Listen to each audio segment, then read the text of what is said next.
Good morning. I see Commissioner Hill and just checking who else we got in there at the chambers.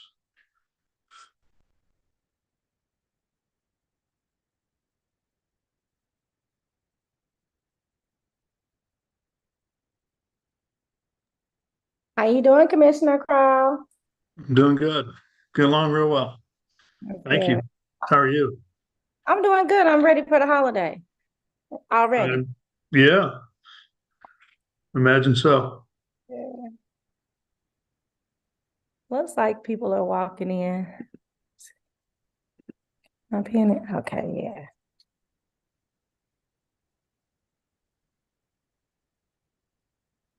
Looks like Uh, vendors. yep. Commissioner Rojas. Is Commissioner Beasley on with us? No. She's joining us virtually today. I thought so, but maybe not. There's Commissioner Baker. He's there too.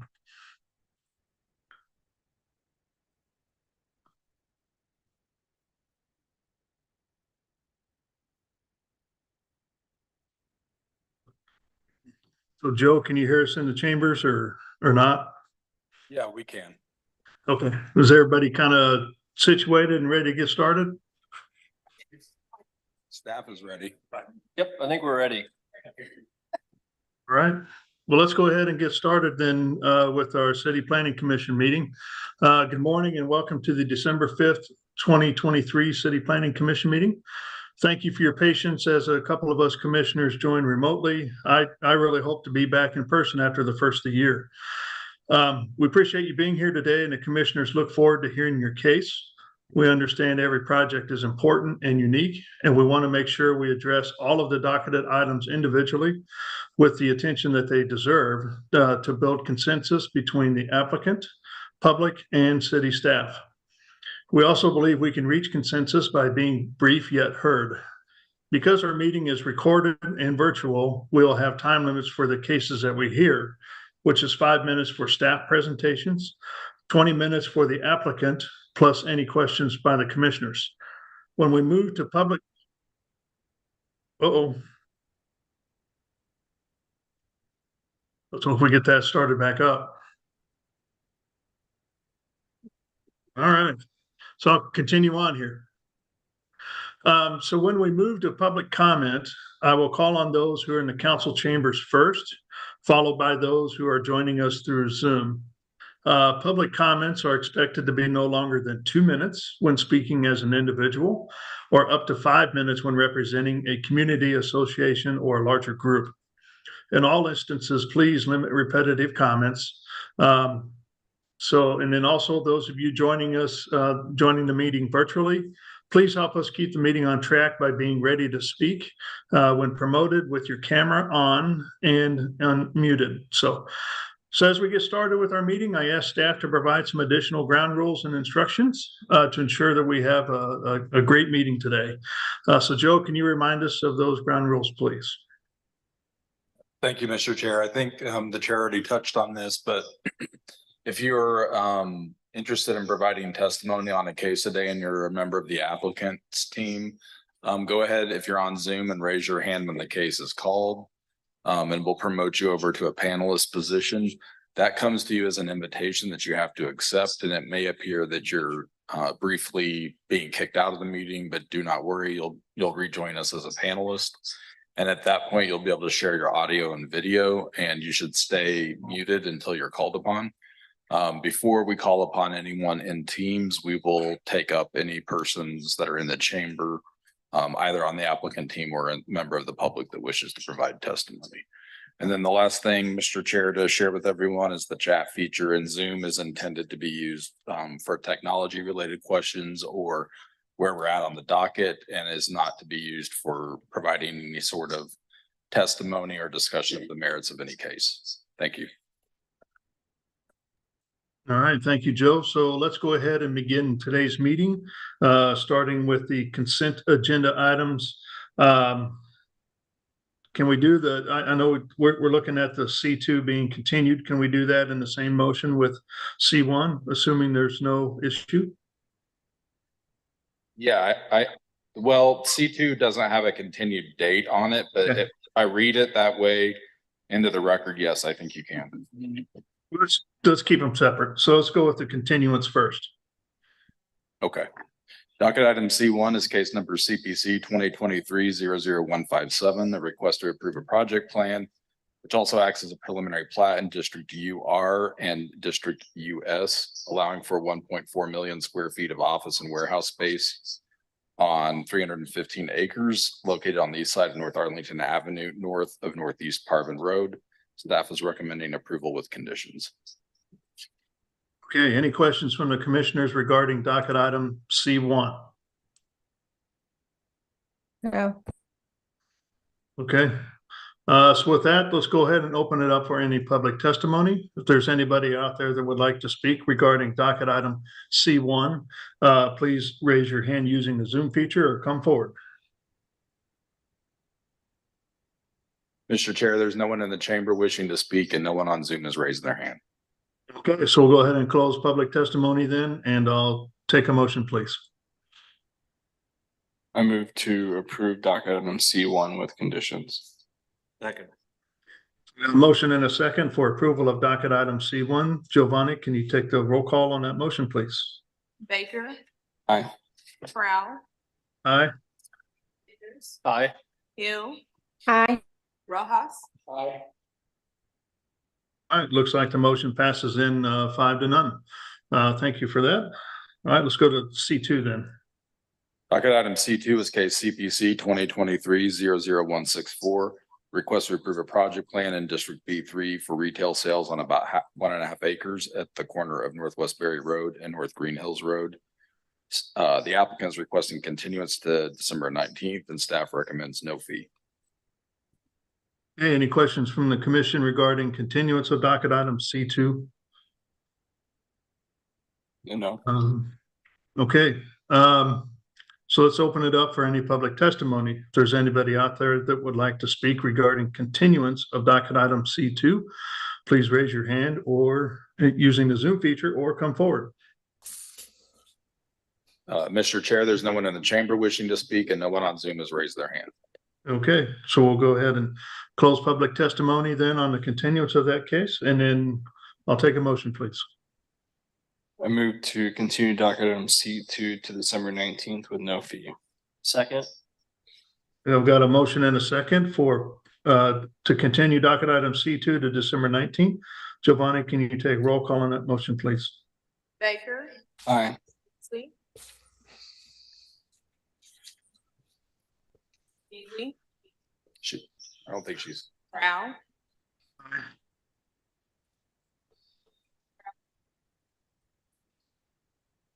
It's Aye. kind of hard for us to hear you, Jill. Beasley. I wasn't at the beginning of that case. I'm not voting. Prowl. Aye. Enders. Aye. Hill. Hi. Rojas. Aye. It looks like the motion passes 5-0 then for continuance of docket item C2. All right, with that, let's move to our regular agenda items, beginning with the cases that are looking to be continued to a future date. All right, the first continuance request is docket item 1, case CPC 2023-00130. A request to approve a development plan, which also acts as a preliminary plat in District B3-2 to create 13 lots and 2 tracts to allow for 67-unit townhouse development at the northwest corner of Little Blue Road and Lee Summit Road. The applicant is requesting continuance off docket and staff recommends with fee. Next continuance is docket item number 4, case number CD-SUP-2023-00042. A request to approve a special use permit for a bed and breakfast in District R 2.5 at 3242 Benton Boulevard. The applicant is requesting continuance to December 19th and staff recommends no fee. Docket item 5, case CPC 2023-00158, a request to approve a rezoning from District B3-2 to District M1-1 on 6 acres at 7780 East US 40 Highway. The applicant is requesting continuance to January 2nd and staff recommends no fee. Docket item 7, case number SUP 2023-00049, a request to approve a special use permit to allow for construction of a 12,000 square foot addition to the Kansas City, Missouri water treatment plant in District R6 on about 83 acres located at the northwest corner of Northwest 32nd Street, North Oak Trafficway. The applicant is requesting continuance to December 19th. Staff recommends no fee. Docket item number 8, case number CPC 2023-00168. Request to approve a major amendment to a previously approved development plan to allow for a parking lot and building additions in District M1-5 on about 25 acres at 7501 Prospect. The applicant is requesting continuance at December 19th and staff recommends no fee. Docket item 9, case number ROW 2023-00043. Request to approve a vacation of public right-of-way in District B3-2, generally located at the corner of Bel Air Road and Snybar Road. The applicant is requesting continuance to December 19th. Staff recommends no fee. And docket item 10, case SUP 2023-00020.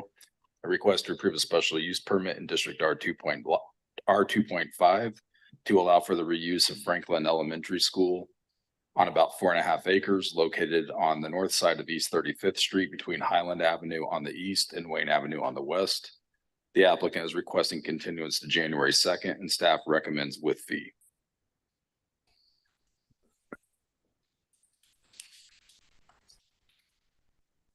Okay, thank you, Joe. So we've got a couple that have been added to be continued. So any questions from the commission on continuance of docket items 1, 4, 5, 7, 8, 9, or 10?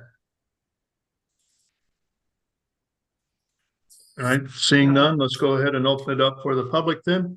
If there's anybody from the public that would like to speak regarding continuance of docket items 1, 4, 5, 7, 8, 9, or 10, please raise your hand using the Zoom feature or come forward and you will be called upon. Mr. Chair, no one in the chamber wishes to speak and no one on Zoom has raised their hand. Thank you. So we'll go ahead and close public testimony on continuance of those items then. And so I'll take a motion from the commission, please. I move to continue docket items 7, 8, 9, and 10 as stated on the docket. And move to continue docket item 1 off docket with fee. Docket item 4 continue to December 19th with no fee. And docket item 5 to continue to January 2nd with no fee. Second. So I've got a motion and a second for continuance of those docketed items as stated. Giovanni, can you take roll call on the motion, please? Baker, Aye. Beasley, Aye. Prowl. Prowl, Aye. Anders, Aye. Hill, Hi. Rojas, Aye. Okay, looks like the motion passes in 6-0. All right, Joe, with that, let's go back to docket item number 2. Get started on our cases today. All right, docket item number 2 is 2 companion cases, starting with 2.1 case CPC 2023-00162. A request to approve an area plan amendment to the Ashland Nashua area plan to change the recommended land use from residential low density and mixed use community to light industrial on about 121 acres at the southwest corner of Interstate 435 and Highway 169. And docket item 2.2, case CPC 2023-00163, a request to approve a rezoning from District R80 to District MPD with a preliminary development plan, which also serves as a preliminary plat to allow for the creation of an industrial park at the same location. Genevieve Kahn is the staff planner. And the host give me permission to share my screen.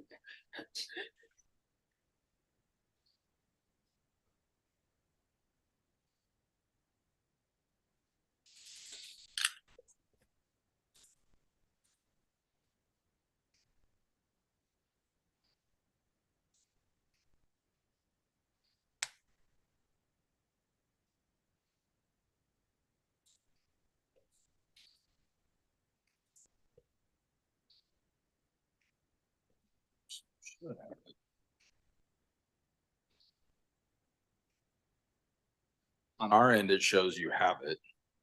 It doesn't, it says host disabled participant screen sharing.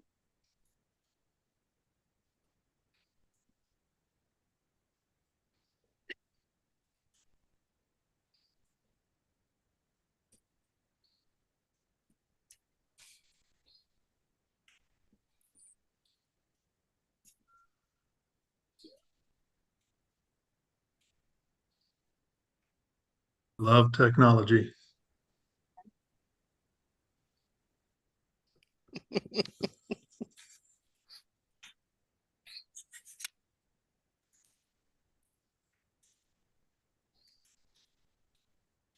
Good morning, commissioners.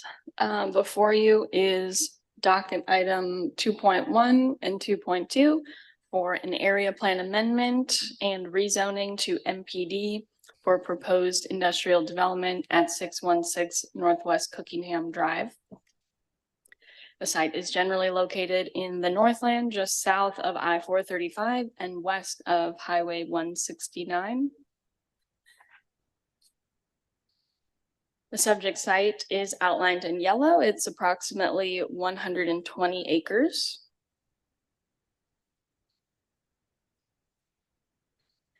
So first, speaking about the area plan amendment to the Ashland Nashua area plan, it recommends residential low density, which is what you see in yellow, and mixed use community, which is the brown and white striping.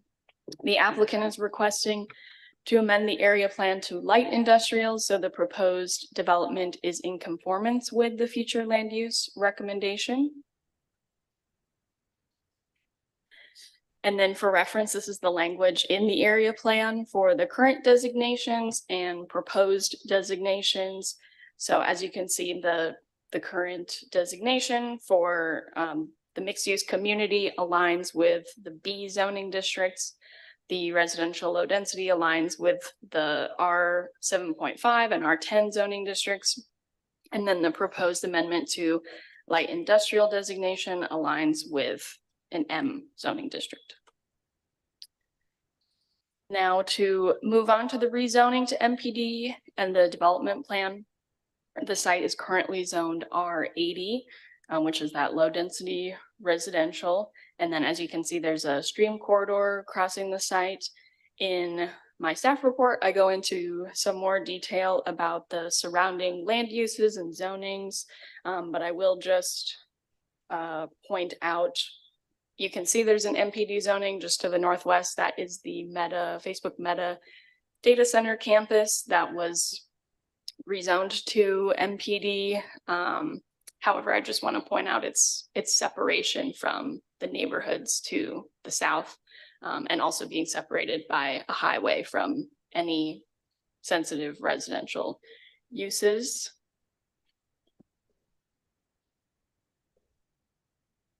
This is the proposed development plan showing 5 warehouse distribution center style buildings.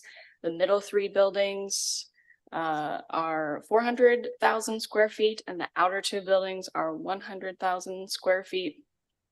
You can see there's on the east and west sides of each building, there is longer parking spaces. Those are for the semi-truck trailers. And on the north and south sides of each building, there is employee parking provided. Applicants provided a data table for all their parking information and the required amount of spaces per the zoning code and how many they plan to provide. And I just want to highlight that they are providing an excess of parking for each of these buildings. And then I'll highlight the tree preservation plan. The applicant did provide this per the new requirements. They completed their calculations that were reviewed by staff per the ordinance, and no mitigation is required. So now that you've seen the plan and the rezoning, I just want to talk a little bit about the MPD eligibility and criteria.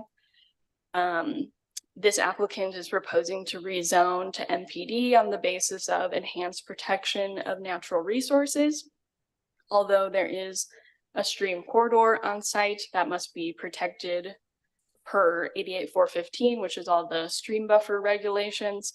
And the applicant is allowed to disturb a certain amount of the riparian area, so the trees along the side. However, disturbing the stream corridor, which includes constructing a road across, which is this sort of hatched area in the plan, is a significant disturbance, although they will be required to mitigate per the stream buffer requirements. This does not meet the intent of the eligibility to rezone based on enhanced protection of natural resource areas. You can also see by my orange arrows here, those are all the areas that they plan to disturb. Again, in accordance with the stream buffer regulations, but again, not meeting the intent of enhanced protection of the stream corridor. And then I've identified by these orange circles here, the tree canopy to be removed.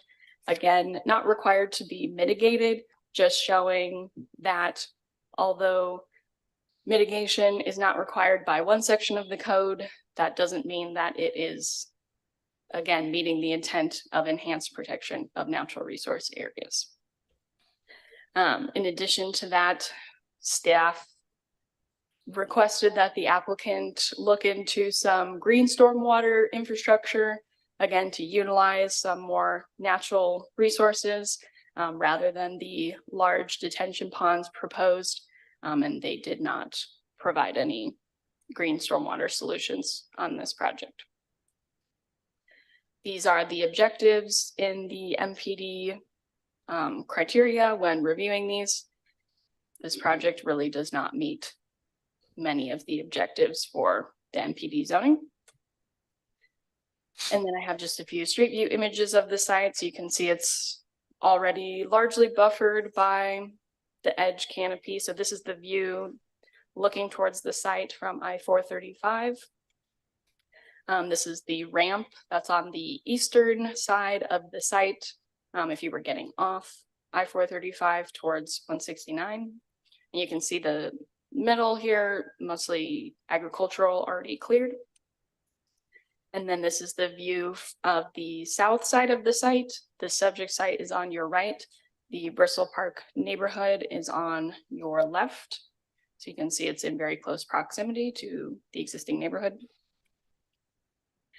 And then after the staff report was complete, I did receive a comment from MoDOT for the applicant to revise their plans for one of the drive access points on the east side of the site.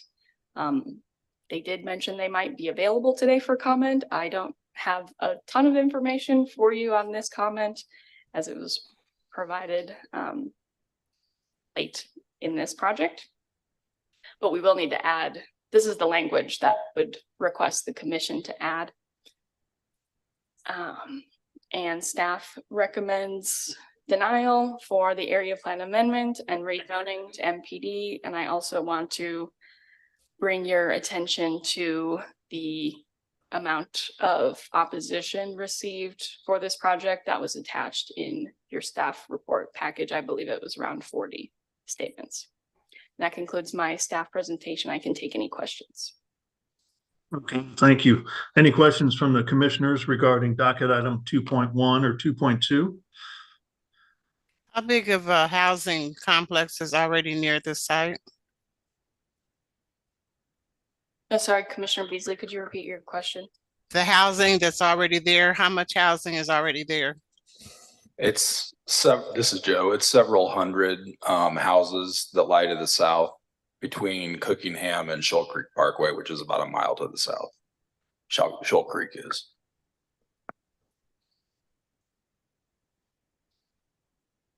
So this is not housing I'm looking at on these streets now on North Madison and North Jefferson?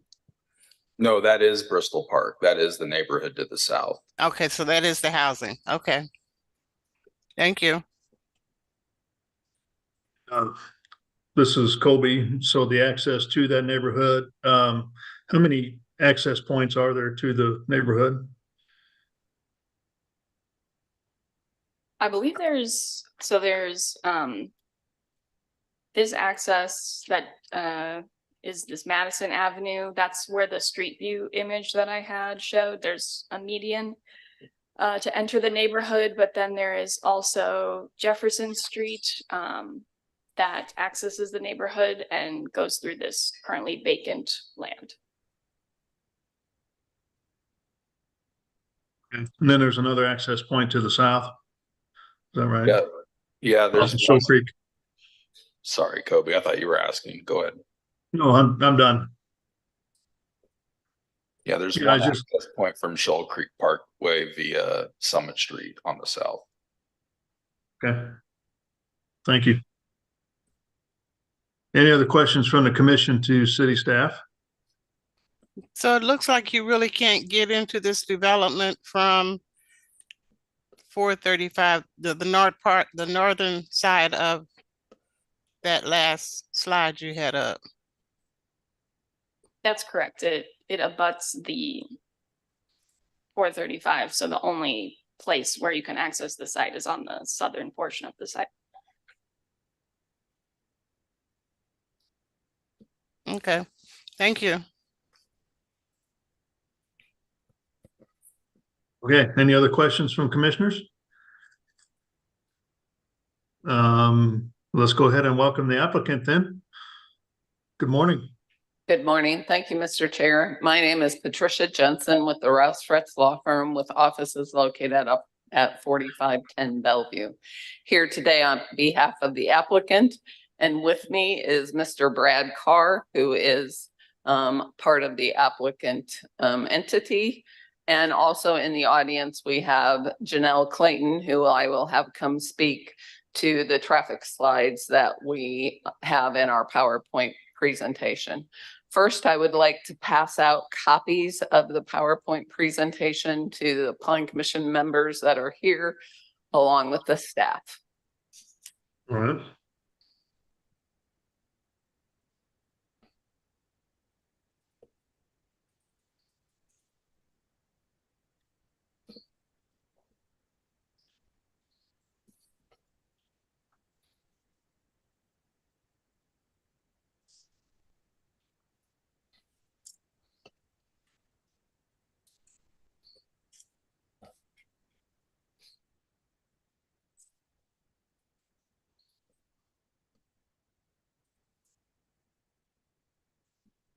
So as Genevieve has stated, we have made an application to rezone this property from R80, which is basically the city's holding zone on a lot of these undeveloped areas, to MPD, which is master plan development, along with an area plan amendment. And in front of you, you can see a colored rendering of what we are proposing to do. As I stated, it's rezoning and the area plan amendment. The site, as Genevieve has outlined, is north of Cookingham Drive between 435 and Cookingham Drive, and 169 is on our east side. It's adjacent to the highways and the major interchanges. And as you have asked questions about, our local access is from northwest Cookingham Drive. This just shows that there was a residential demolition at one point in time. I didn't remember this. There was a residential house on this whole 120 acres. It was demolished in about 2004, and it is classified as agricultural land per the assessor's records. This is what's in front of you. It's a first-class warehousing and distribution center. There is a demand for these warehouse and distribution centers in our post-COVID era of needing to provide access to goods. There are 5 proposed buildings, 1.4 million square feet. Staff asked us during the whole process to really outline what we were intending to put in this business park, and specifically outline what are the prohibited uses. So we added on our revised plans this statement dealing with what the allowed uses are and what categories they fit within the city's zoning classifications. That was warehousing, wholesaling, storage, and freight movement. As I stated, building maintenance services and communication service establishments. And then all of the other uses that are outlined in the code would be prohibited. And the applicant is part of the CBC real estate group. I just want to give you an idea of projects that they've developed throughout this area. They are a multi-product real estate portfolio with experience delivering quality industrial projects in the Kansas City, Missouri area. And 3 of the projects are shown. One is in Riverside, one is in Kansas City, Missouri, and the other is the logistics park in Kansas City, in Edgerton. The rezoning is the fact that the site is currently zoned R80. The proposed zoning is District MPD, and it's an amendment to the Gashland Nashua Area Plan, which was last amended in 2012. The review criteria when you're considering rezonings is conformance with the adopted plans and planning policies. And we've outlined what the Gashland Area Plan recommends, but we do have a companion area plan amendment that you are considering today. The next is other nearby area plan amendments approving industrial uses. So I'm going to go through, and I know Genevieve has outlined the fact that these lay on the north side of 435. But they are also very important because the same considerations for those types of zonings and area plan amendments are also important for this site, since we are right adjacent to 435. First was the Golden Plains Technology Park. It was approved by this body in October of 2021, and it amended the Gashland Nashua Area Plan for 474 acres for a 5 million square foot data center campus. And the land use plan got amended from residential low density, residential medium density, and mixed use community to light industrial. The next one is outlined as number 2 on this slide. This was just recently approved by this commission, and I believed it was approved by the council last week. It is the Cookingham Data Center development. It amended the KCI area plan for about 30 acres for a data center campus.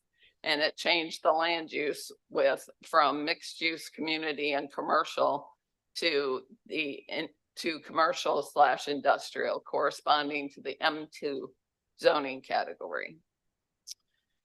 The other one that's important to note is the Rocky Branch Creek Data Center Complex.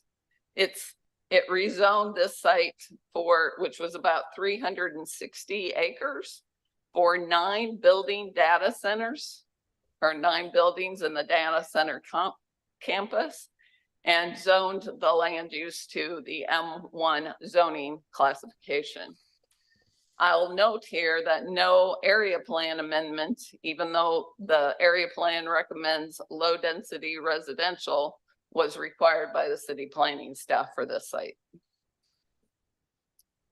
The next review criteria is the zoning and use of nearby property. So our proposed zoning is District MPD. As we've noted, the Meta campus is zoned MPD. It's 882 acres.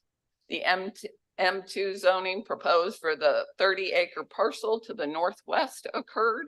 So it is in fact rezoned to M2. The MPD zoning exists for the 360-acre Rocky Branch Creek. And then on the south side, there's a mix of business and residential zoning districts to the south and east. And then number 5 shows that that site is zoned AGR. The physical character of the area, we've outlined where all of these technology parks are.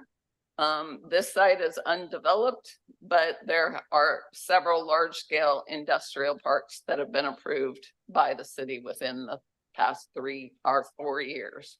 And construction is underway at the Golden Plains Technology Park. Adequacy of public facilities. The site is served with an existing 30-inch and 24-inch water main and a 16-inch sanitary sewer. Highway access exists for 435 to the north and 169 to the east. The local access is provided by Northwest Cookingham Drive.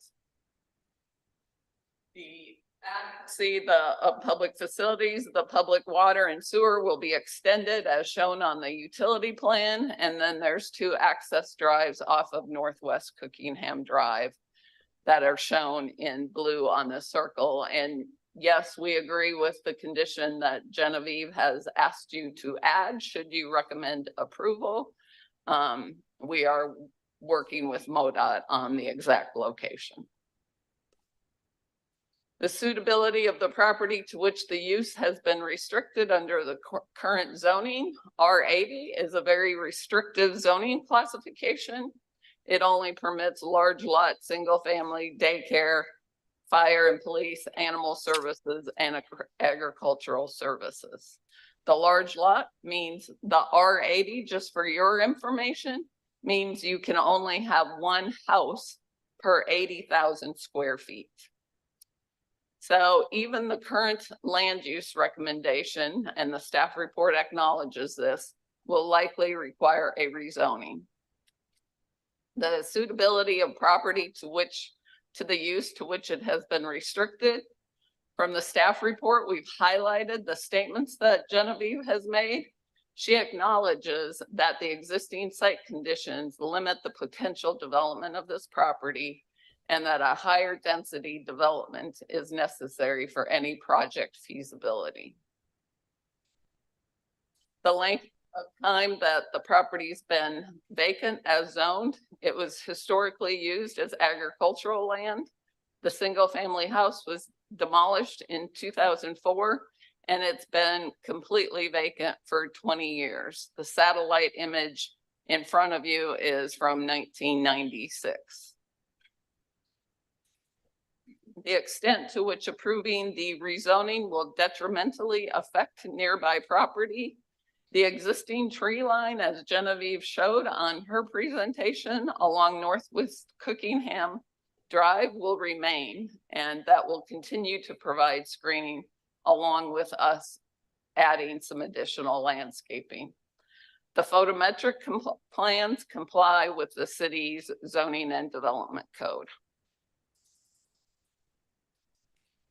I'm gonna have at this point Janelle Clayton come and speak to this slide. This is extent to which approving the rezoning will detrimentally affect nearby property. And Janelle, if you would speak to this slide. Yes, good morning. Janelle Clayton with Merge Midwest Engineering, 2668 West Catalpa Street, in Olathe, Kansas. Prior to starting our traffic study for this property, we met with MoDOT and city staff to get consensus on the scope of which the study would look at and analyze. As part of our study, the things that came out as improvements to the network that would be constructed would be westbound right turn lanes at both of the site entrances. Also separate southbound left turn and right turn lanes coming out of each of the site entrances. There was also a concern raised by city staff regarding the site distance along the horizontal curve next to the west entrance. And so therefore, and we went out and studied the site distance, and the trees on that curve will have to be cleared to provide a clear site triangle. And that is also a condition of this that you see for the traffic study. So Janelle, you made 4 recommendations contained in your traffic study, correct? And they're shown on the screen. Yes, those are the recommendations that I just talked And about. the city traffic engineer included these recommendations in the report that's in front of you. Correct. And Janelle's going to continue up the standing here because we've got some additional slides we want to talk about. I got a question if I could interrupt just a second. Sure. Can you at some point just kind of let us know what kind of traffic is expected at this site once you get the full build out? Yes, Chairman Crow, those are in our next slides that Janelle will be speaking to. All right, thank you. The next review criteria is the extent to which approving rezoning will detrimentally affect nearby property. We've included on this slide an attachment from the staff report. It shows that the project meets all required standards pertaining to tree preservation, landscape and screening, outdoor lighting, and pedestrian safety standards. The next criteria is gain to the public health, safety, and welfare due to the denial of the application compared to hardship imposed on landowner. We outlined that the site is bordered by 435 and 169. And then Janelle will speak to this. According to the MoDOT traffic volume map, through traffic counts along I-435 and 169 are 23,584 trips and 19,716 vehicles per day. Now Janelle will speak to her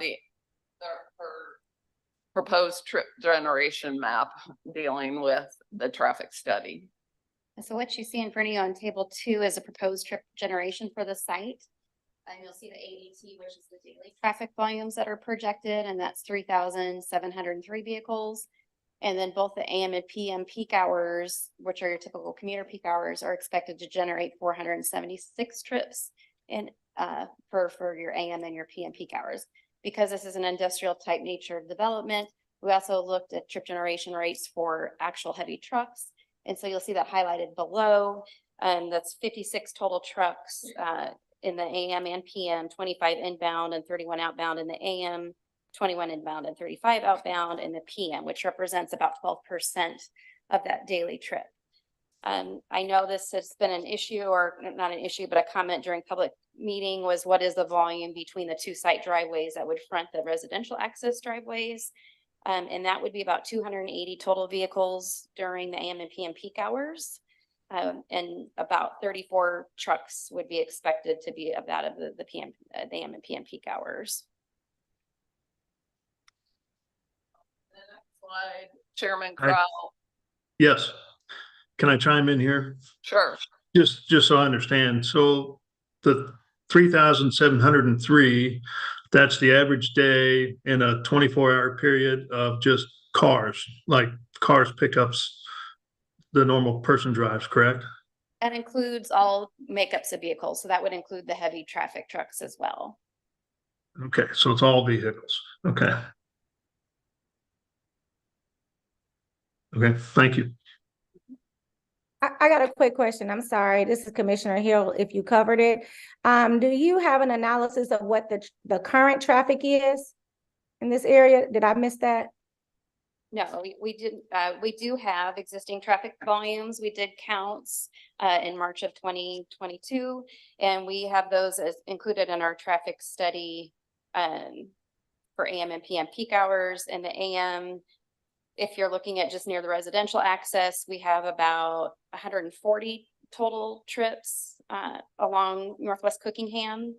And if you're looking at the PM peak hour, probably about 200 total trips. And what was the post? I mean, if this development was to be approved, it was 400? The development would add 280 vehicles per hour along that stretch of Cookingham. And then I have one, I can wait till the end. I had one more question. I know that you all presented the other rezonings of like Rocky Branch, Cookingham, and I think Golden Parks, but I'm not as familiar with the area, but I believe there's not a residential right adjacent to it. I know it's off the highway, but this one in particular has residential within 300 feet. Is that correct? You're correct. Okay, thank you. The next slide is gain to the public health. This all goes towards gain to the public health, safety, and welfare due to the denial. As previously indicated, the site conditions necessitate higher density development. Everybody agrees on that. The type of development is where the area of disagreement is. This is a chart we prepared for the first neighborhood meeting we had. So we were looking at if residential was developed like apartments instead, what would happen? It would result in 67% more daily trips. And Janelle is going to address this slide. As you can see up there on the table listed, the top areas, the trips generated for the industrial park. And this was before the final tweaking. So you'll see that differs slightly from what we're proposing, a little less square footage. And then we also have the land use scenario number 2 with the residential. And so you can see the daily trips are quite significantly different between the residential and the industrial park uses. And the peak hour generations are a little bit similar, a little higher in the PM, slightly lower in the AM.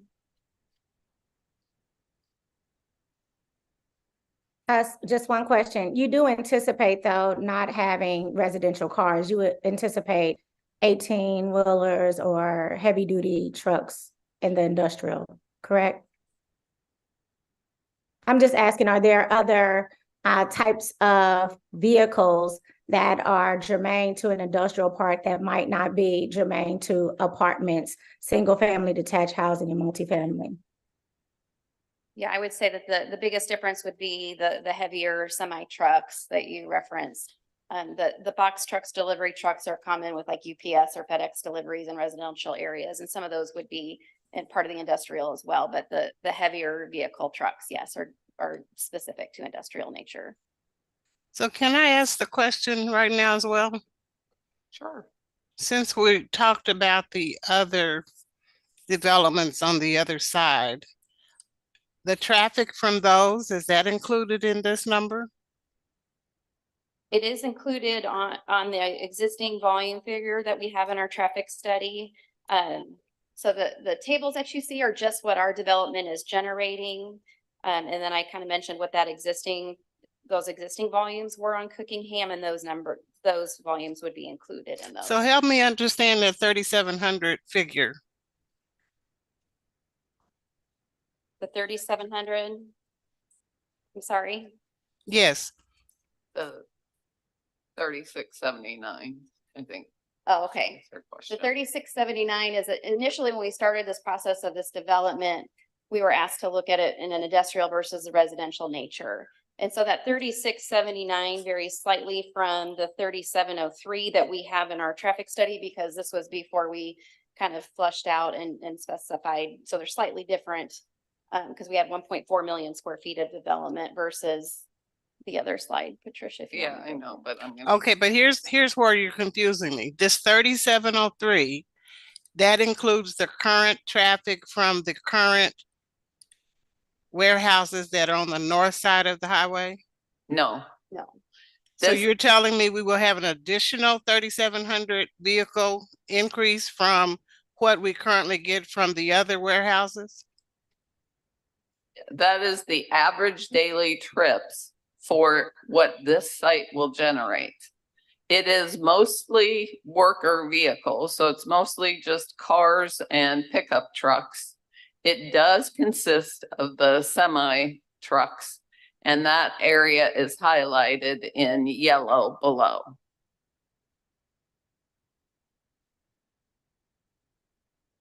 So we don't have a dedicated number in this presentation for the current traffic that would include the trucks that are going to the other warehouses? No? I see your head, Cokethia. So Not in the presentation. It's not in the Yeah. it's not in the presentation, but Okay. it is in the traffic study that was approved by the city's traffic engineer. And Yeah. my understanding is that most of those data centers are not built, and so we Right. wouldn't have traffic numbers for those data centers, but they're also less intensive in terms of vehicular use. Correct. And one of the things, just so you know, when we're preparing traffic studies, as Janelle identified, she goes to the city first to talk about the scope of the traffic study and what traffic count she needs to obtain. So that's what was done. It also requires that she use the approved plans, even though they aren't built, to include in her traffic study. All that stuff was done and completed, and the city's traffic engineer commented on the traffic study and agreed with the recommendations for conditions.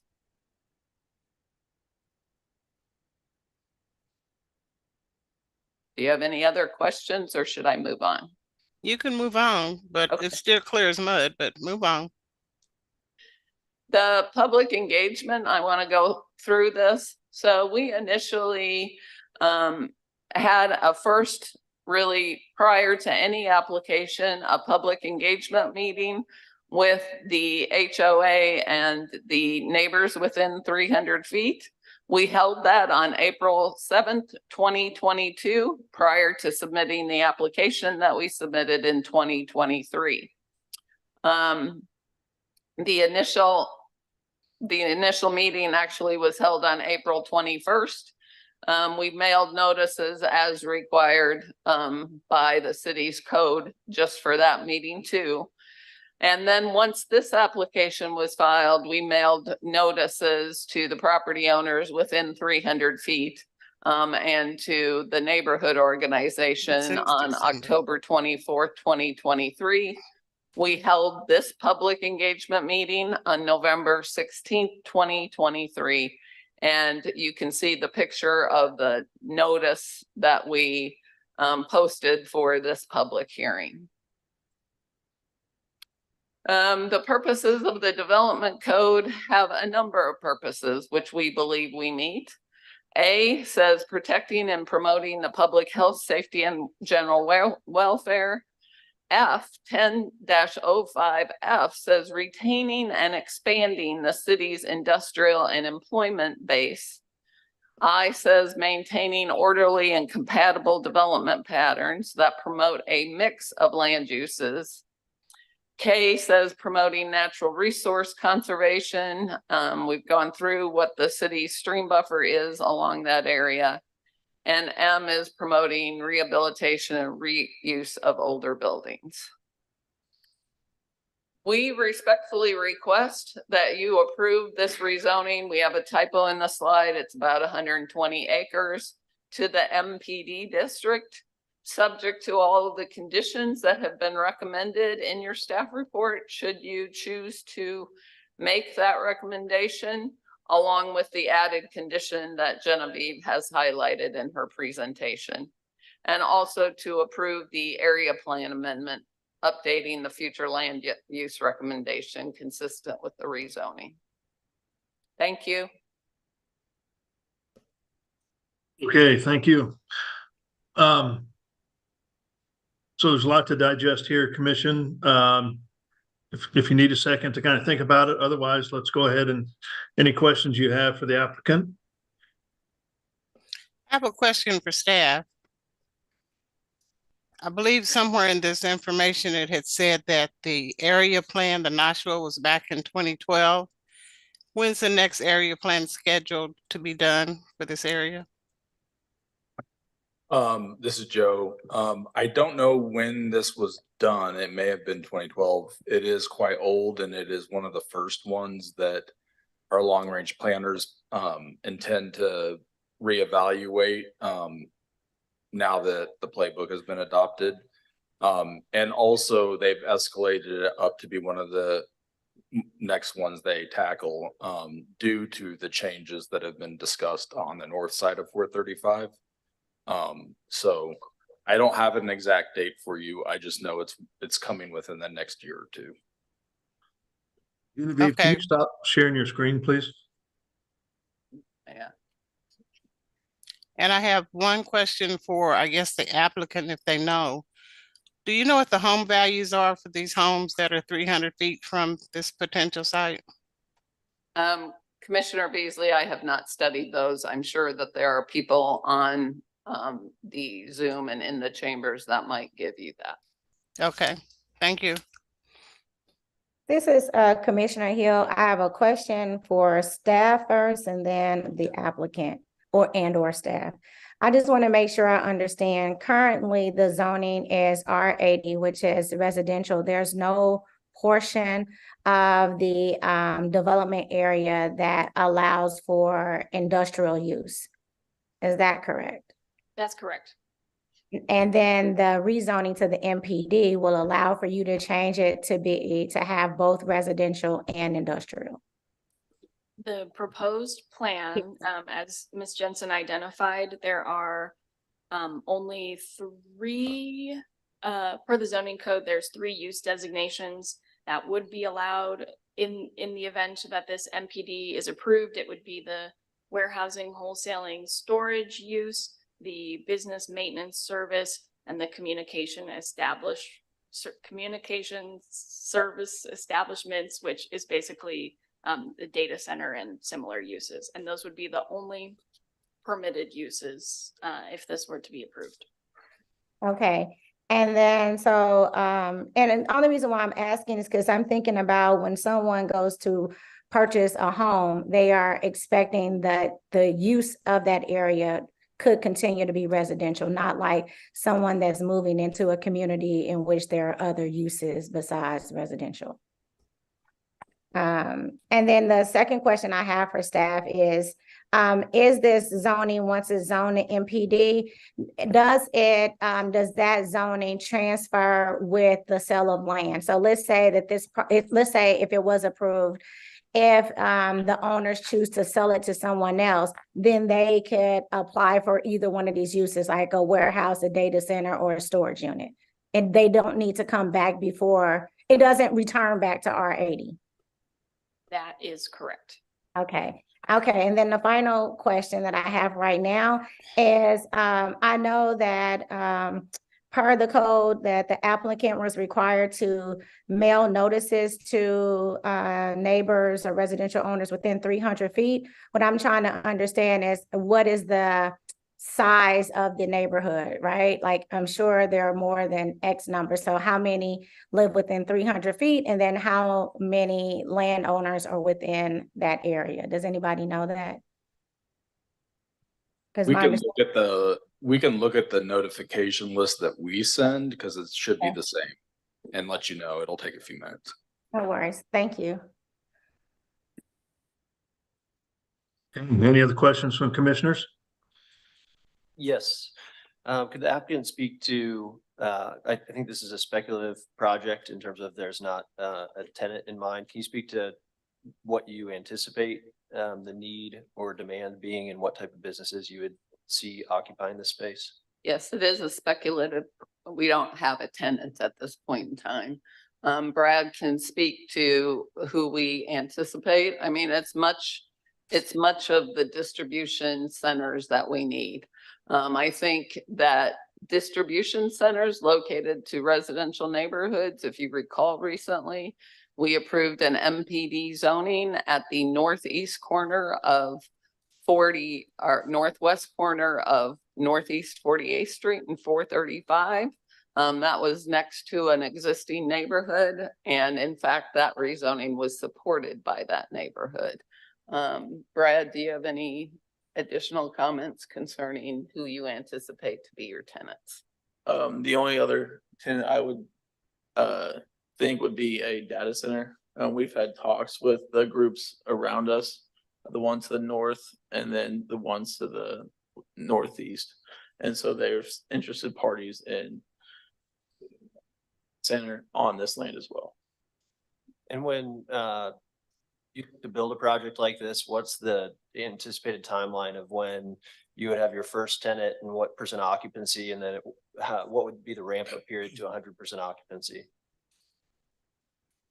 We foresee once the building gets finished that all the other light industrial get leased right away. And so we foresee them, there's a big need for it in this area, and we've reached out to a number of people that specialize in this, and they say it would get leased up immediately. Gotcha. Thanks.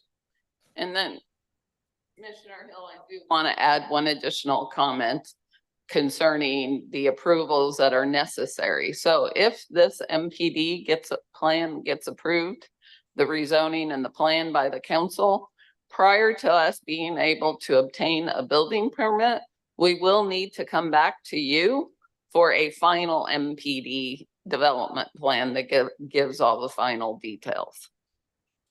Thanks for that. My concern is once you go through that, if there's something that happens with the tenant, like you said before, we have supported data centers next to neighborhoods, but the neighborhoods have been supportive. That does not seem like the case here with, I think we've received over 40 letters of opposition for the neighborhood. And so my concern is once we make a recommendation, then that zoning, once it goes through final MPD, is fixed. And if there's not a tenant, or if something else happens in the economy, if there's a shift, then the neighborhood is stuck with this industrial use. Even though it is quite contained around 3 uses, it is still very different from when many homeowners purchased their homes thinking it was residential with open land.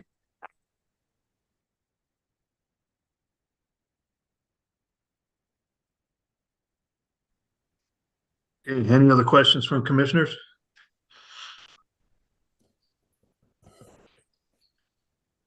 All right, seeing none, let's go ahead and open it up for public testimony then. So again, the way that we're going to do this is anybody that's in the gallery will speak first. And then those that are online joining us by Zoom will go second. So with that, let's go ahead and start our public testimony, please.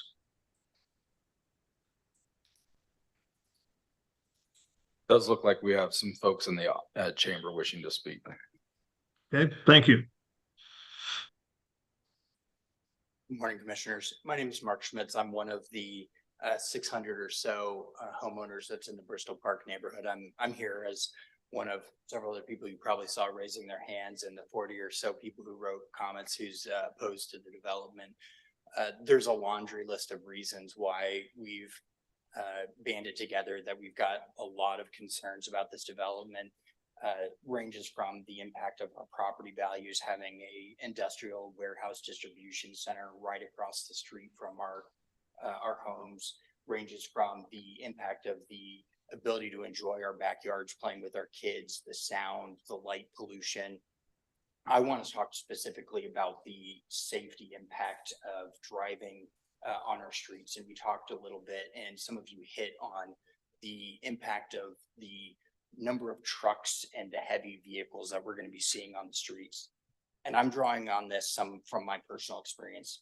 I'm an attorney. I work at a law firm called Knight Castro McKay. It's an insurance defense law firm where a large part of the work that I do is I defend truck drivers who are involved in motor vehicle accidents, personal injury accidents, and fatality accidents, where the truck driver, whether it was accidental or otherwise, hit, injured, and killed someone.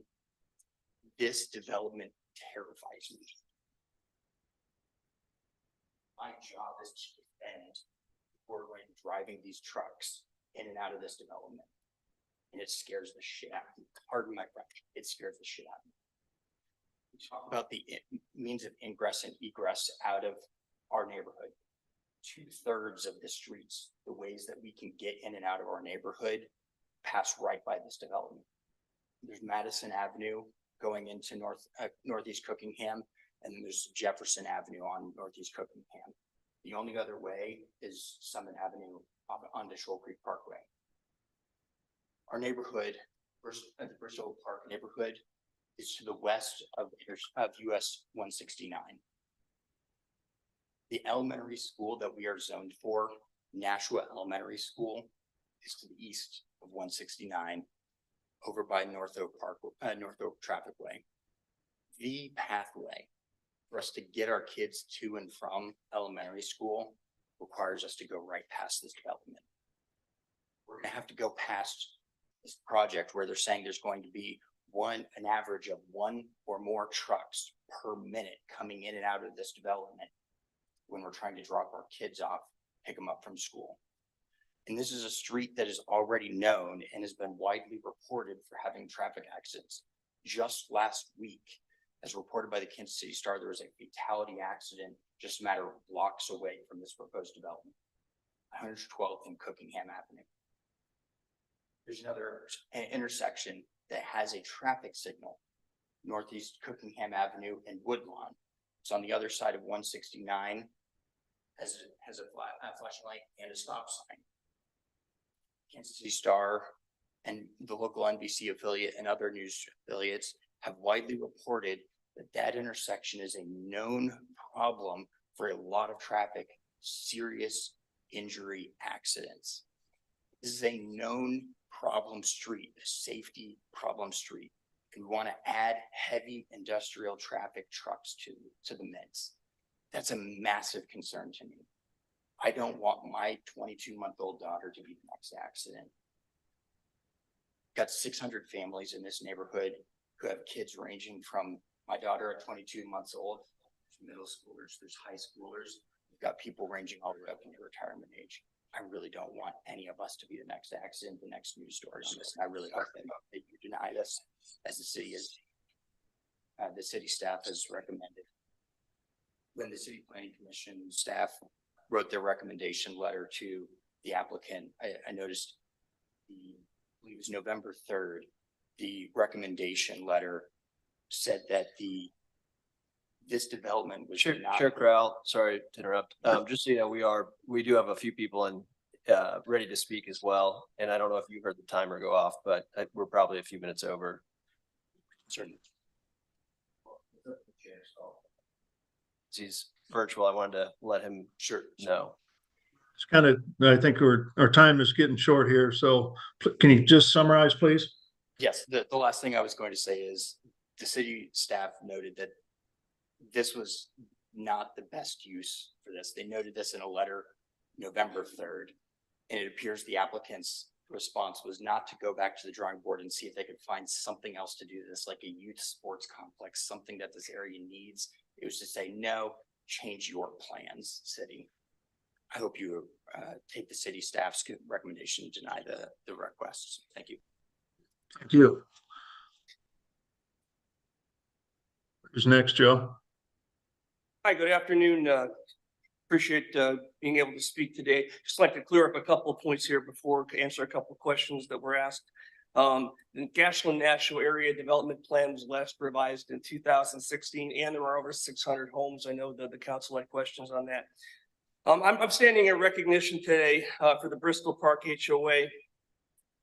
I'm sure you've all had a chance to review the packet that's gone before you.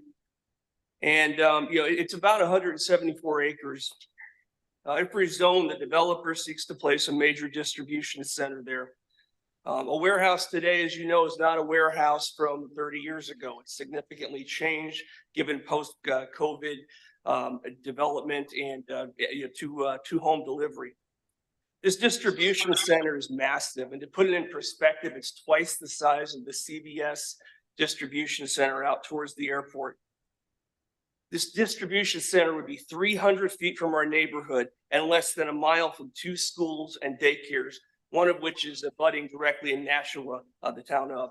In 2013 and 2016, the city wrote this, the Ashland-Nashua Area Development Plan, to prevent situations like this from happening, to stop industry from getting put up directly across from subdivisions and people's homes. And I'm here to address these concerns. For the third time in 6 years, this developer has attempted to rezone this land. The first time was for a box store. The second, third times were for this distribution center. Why is the land owner not trying to place residents on this property? His response: no one will want to live there with the highway noise of the surrounding streets.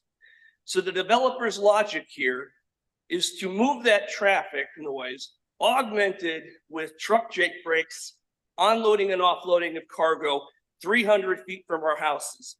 How does this argument hold water for the residents of Bristol Park and those up and down Cookingham? Has the developer tried to place residences on this site? If you go on the KC parcel viewer, you find that we've had rezoning attempt after rezoning attempt. I saw none for residential use. The developer conducted a traffic assessment on Cookingham.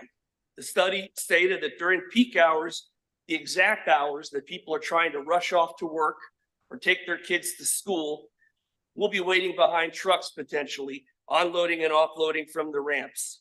I can hardly call this minimal impact to our community. To take this a step further, as you know, trucks run on diesel fuel. Recent studies, and there are more studies on this being done, are showing that black carbon and other particulate cause significant damage to those with respiratory illnesses and children. It's so much so today that the EPA and the Department of Natural Resources here in Missouri is retrofitting buses from diesel to cleaner burning fuels. If you go to any school today, there are signs up there that say, no idle, keep our kids' lungs safe. And yet the developer proposes here to place a distribution center that by city code allows 24-hour idling of diesel engines 300 feet from our homes and less than a mile from our schools. Bristol Park has a lot of different kinds of people, but most of us are working class families hoping for nothing more than to raise our children in a safe, friendly neighborhood away from industry and commercial centers. Put simply, we chose to live here at Bristol Park and we want to live there. We love it. The developer does not believe this distribution center will affect our property values. Well, our realtors did the homework on this, and I'll let Crystal speak to it momentarily here. And why are we doing this? We have 7,000 acres out towards the airport, acres north of the highway that are not abutting residential neighborhoods. Well, we all know the reason for that. It's a quick profit at the cost of long-term benefits for the community. So I got a question for everyone here. Did you know that North Cookingham under the Gashua National Development Plan is supposed to be a vision street? That means we're supposed to have roundabouts, art. A vision street is supposed to set the tone for what a community should be, demonstrating what Kansas City is. If this parcel of land gets rezoned, so go the rest of the parcels around it. Cookingham will become, instead of a vision street, an eyesore street that lays out how planning done wrong can affect the community. I urge this commission to deny this request for rezoning. Thank you. Thank you. There are two additional people in the chamber, Mr. Chair. Okay, thank you. Hi, my name is Crystal Terry. I live in Bristol Park subdivision. I actually live on the north entrance of Bristol Park. So my house will be affected by the industrial plant there. My children live there. We have 3 young children under the age of 12. In our subdivision, in our cul-de-sac alone, we have children ranging from infancy. We have a neighbor who's pregnant, who homeschools her children. She's on her 8th child. Her children all of our children play all year round outside. We deserve better. Also, a realtor. So I've done my research, and I was one of the residents that received the letter. And we did come together to inform the rest of the neighborhood. And the majority of the neighborhood did not know that they're trying to build an industrial site right across the street from our subdivision. We spent our Thanksgiving Eve trying to get the word out so people know what they're trying to do to our subdivision. You asked what is the value of our homes? The average value of our homes is $407,000. That's the average that is sold within the last 365 days. It ranges from $355 to $479.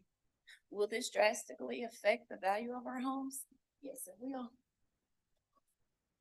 Let me ask any of you, do you want an industrial site, a warehousing site behind your home? Do you want your children to have to inhale the fumes from the trucks? They can't play outside anymore. I've lived in this house since 2026. So since 2006. So the value of my home appreciated dramatically. It's fair to me that the value of my home is going to drop because we have a developer that wants to develop an industrial site that does not help the community. If we're going to build something, do something that's going to help the community. We have Fairfield, we have Beacon Hill, other subdivisions. In our subdivision, 650 people live there. 650. You know, the age of the children from 0 to 19 is the most populated in our subdivision. So we have babies that live in our subdivision. The average age of the person living there, of parents raising their children there. My children go to Nashua.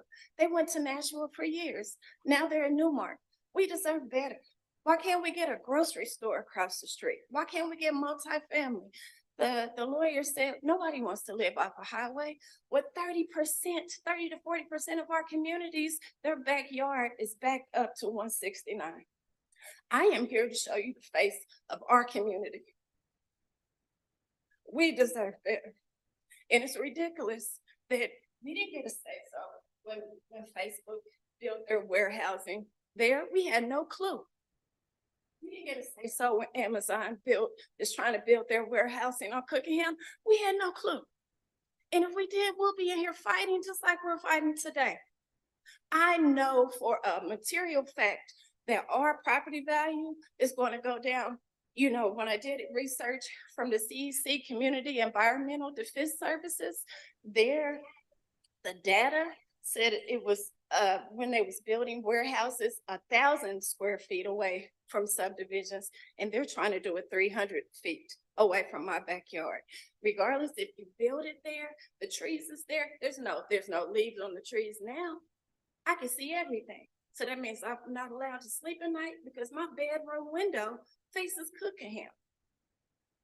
It's not fair to our children that come out and play every day with one another. Just in a cul-de-sacs alone of Summit and Madison, not alone, all of their classmates that they go to school with, for us to be able to inhale those fumes in the trucks. Our buses coming out of that subdivision, starting at 6:30 a.m., my son has to be on the bus.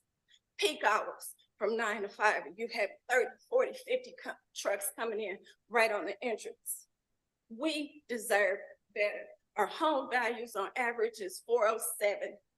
Those are the numbers. 650 people, ranging from infancy to elderly people who live in here. And I know my neighbor has breathing problems. We are a community. We come here together to work together to say, please consider our children's lives. I'm talking to everybody in this room. Do you want to live? Do you want your house in the back of an industrial warehousing place? No, you don't. You don't have to deal with it. You don't have to deal with it, but we do. And all the equity that we've accumulated over the years in our home, down the drain. 25% at minimum. Thank you. Thank you.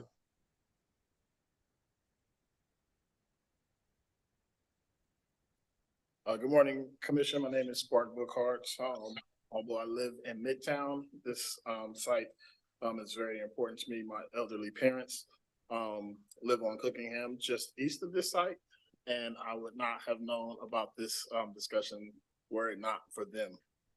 For the past 25 years or so,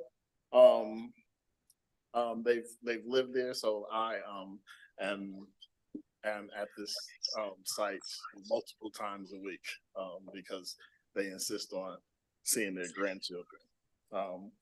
While they have been paid keen attention to the development in this area for the past more than 25 years, I've never seen them as exercised or more exercised about a development as they are about this one. They would never come and do public testimony. Like I said, my parents are elderly, but they live right on Cookingham, just east of North Oak, and they are significantly exercised by this. And for them to ask me to come and testify on their behalf about this particular development is, I would just say, is unprecedented and extraordinary. They pay attention. They are significantly worried about this development for all of the comments that folks previous to me have said and others. And I would just ask the commission to take the staff recommendation and deny this particular project. And they wanted me to specifically say that they are not opposed to development. They've seen a lot of development, including the building of Bristol Park while they were there. But as this community gets more and more desirable, they want the city to think more. They want the city to think more intentional about how this area grows and develops. Thank you. Thank you. Mr. Chair, there's just one more in the chamber and there's 6 online wishing to speak. Okay, thank you. Thank you for your time. I'm sorry, just really quick. I don't know if you can put it in chat. We can't hear the timer or unless you guys want to. I just want to be mindful. I think Commissioner Enders said it of other people's time, but I want to let you know Kobe and I and probably Forstein cannot hear the timer. Yeah, so Commissioner Enders, if you can help with the time, that'd be great. Sure. Go ahead. My name is Dan Sword. Live on Madison Avenue, less than a block from this proposed monstrosity. My wife and I went to Bristol Park 10 years ago. We chose this property because the area around it was zoned how we wanted to see things develop. It was zoned low density residential with a little bit of mixed use on the side that we thought, hey, maybe we'll get something like the Bristol. Maybe they'll develop it in a way that's going to improve our lives. And for the 10 years that we've been up here, all we have seen is 3- and 4-story apartment complexes and fast food joints. I'd like to see this area grow how it's intended to grow. Nicer than a distribution center. Right now we have buses every day of kids going up and down Madison Avenue. We're going to change that to semi-trucks trying to come in the back way because there's too many backlog coming off the highway. This is not a development that's going to improve the lives of the people who live there. As the lady said, ask yourselves, would any of you want this in your backyard? I guarantee you the answer is no.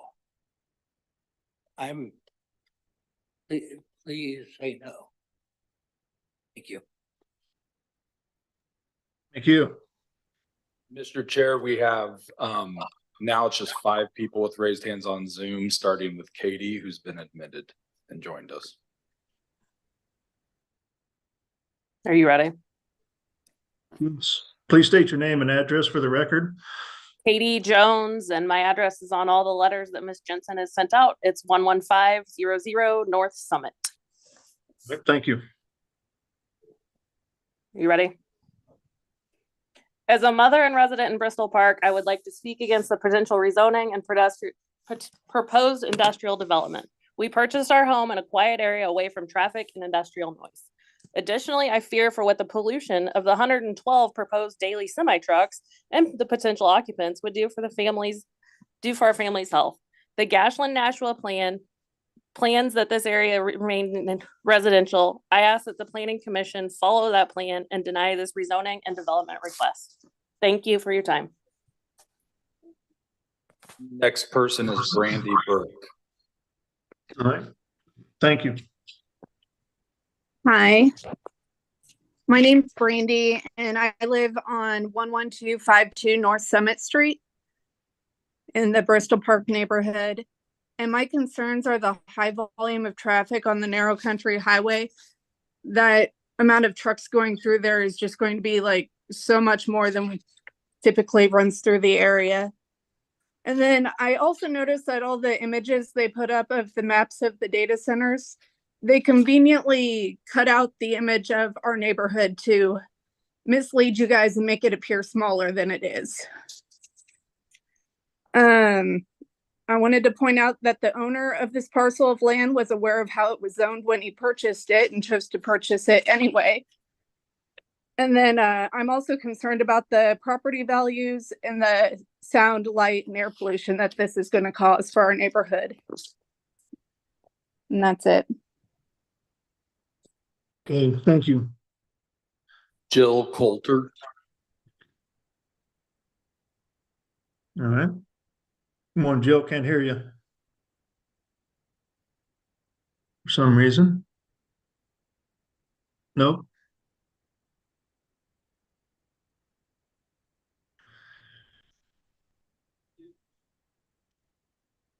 You might check your microphone setting on your computer there just to make sure you got the right one.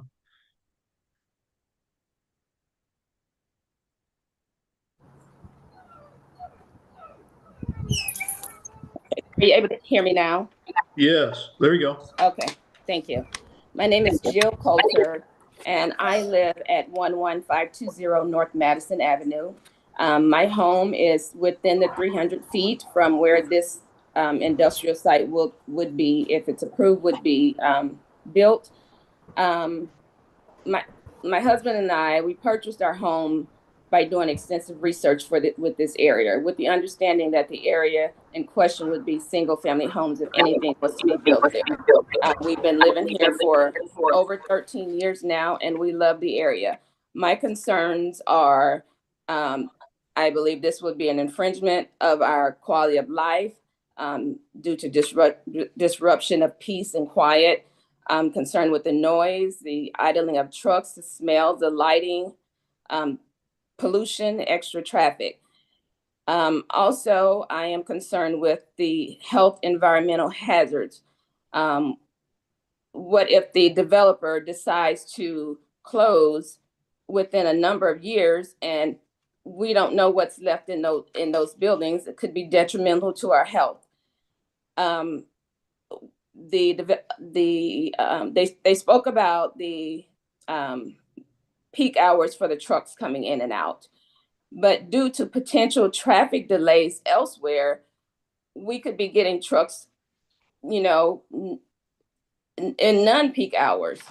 So those are my concerns. My husband and I, we do not agree to this rezoning, and we oppose to it. And thank you for your time.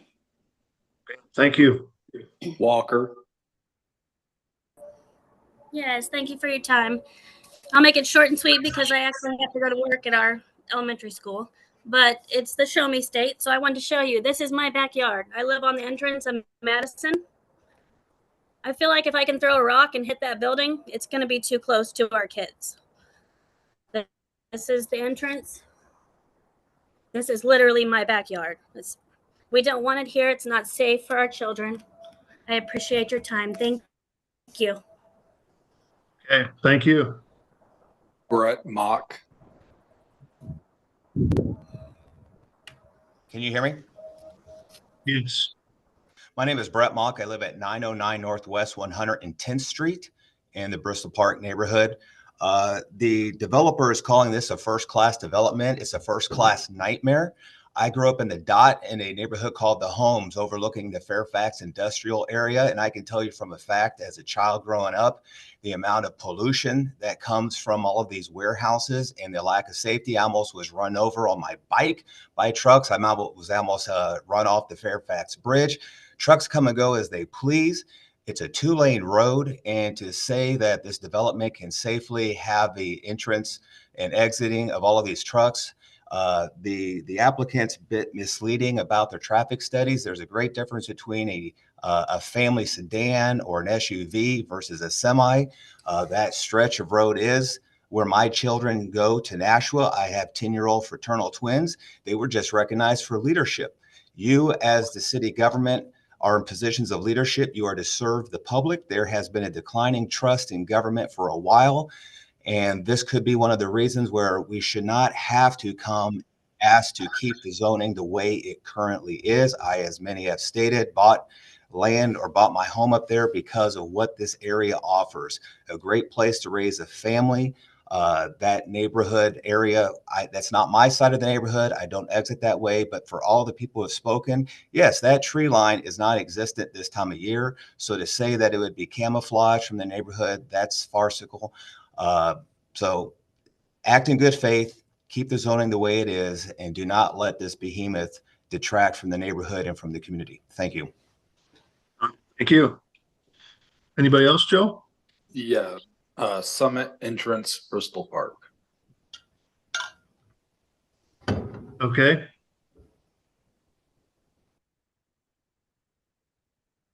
Hello, can you hear me? Yeah, can you state your name and Thank you. address for the record, please? Sure, Jennifer, 11515 North Summit. Okay. Also in the group of emails that is within 300 feet. I just wanted to start with, I've lived in the North End for 46 years, and I've been in my current house for 17. Like everyone else, I'm opposed. I bought this house believing that it was going to be residential area. And now I believe this is at least the third time that we've had to come together and pull our resources and fight this. And I hope it's the last. I did look up, there was something stated about a neighborhood that was not opposed to industrial area, and it got approved, I believe, by your commission. And that when I looked up that area during this call, it looks like it's by the Worlds of Fun area, like 48th Street and 435.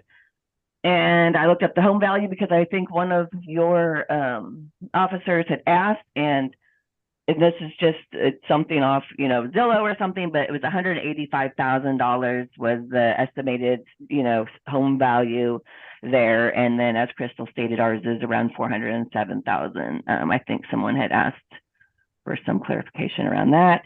And I do also want to state that we do have 2 daycares, home daycares, at least 2 home daycares within 300 feet of this. One of them is backs right up to Cookingham, and those young children play outside daily and would be drastically affected, health, noise, everything by this. And what else do they want?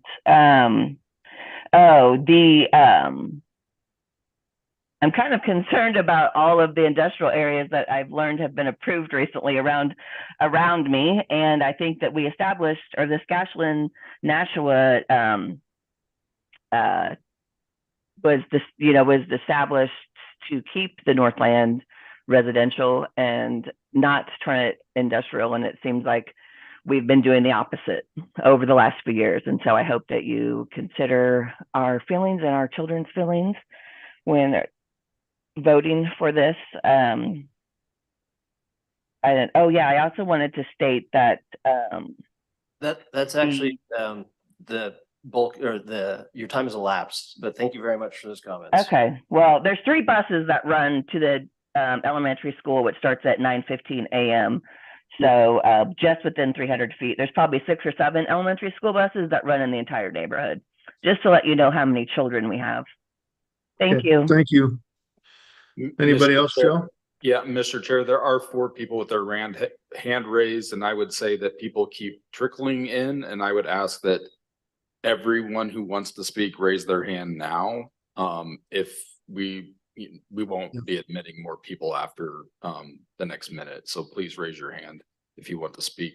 The next person is. And I was just going to say, to help with time, please, as you're giving your public comments, I've got a list of several things that have already been stated why you're opposed to the project. If you can just kind of say those really quick. We don't need a full dissertation or anything, just that you're opposed to the project because of X, X, and X. That'd be great.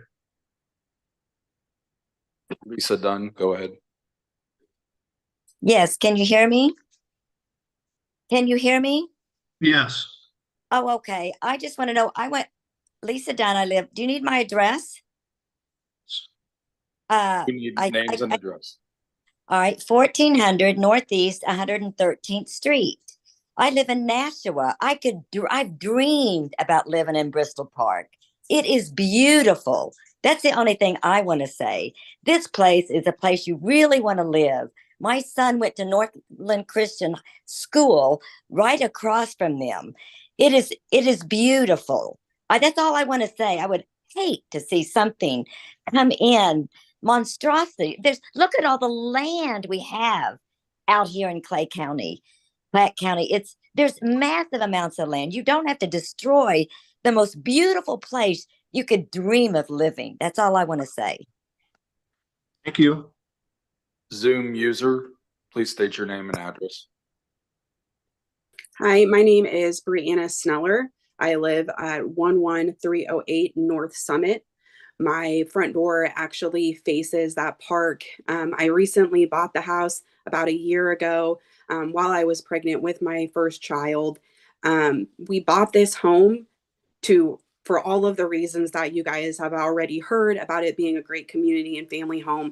I'm asking you to please deny the request so I can raise my daughter in the environment and community that I purchased the home for. Thank you for your time and consideration.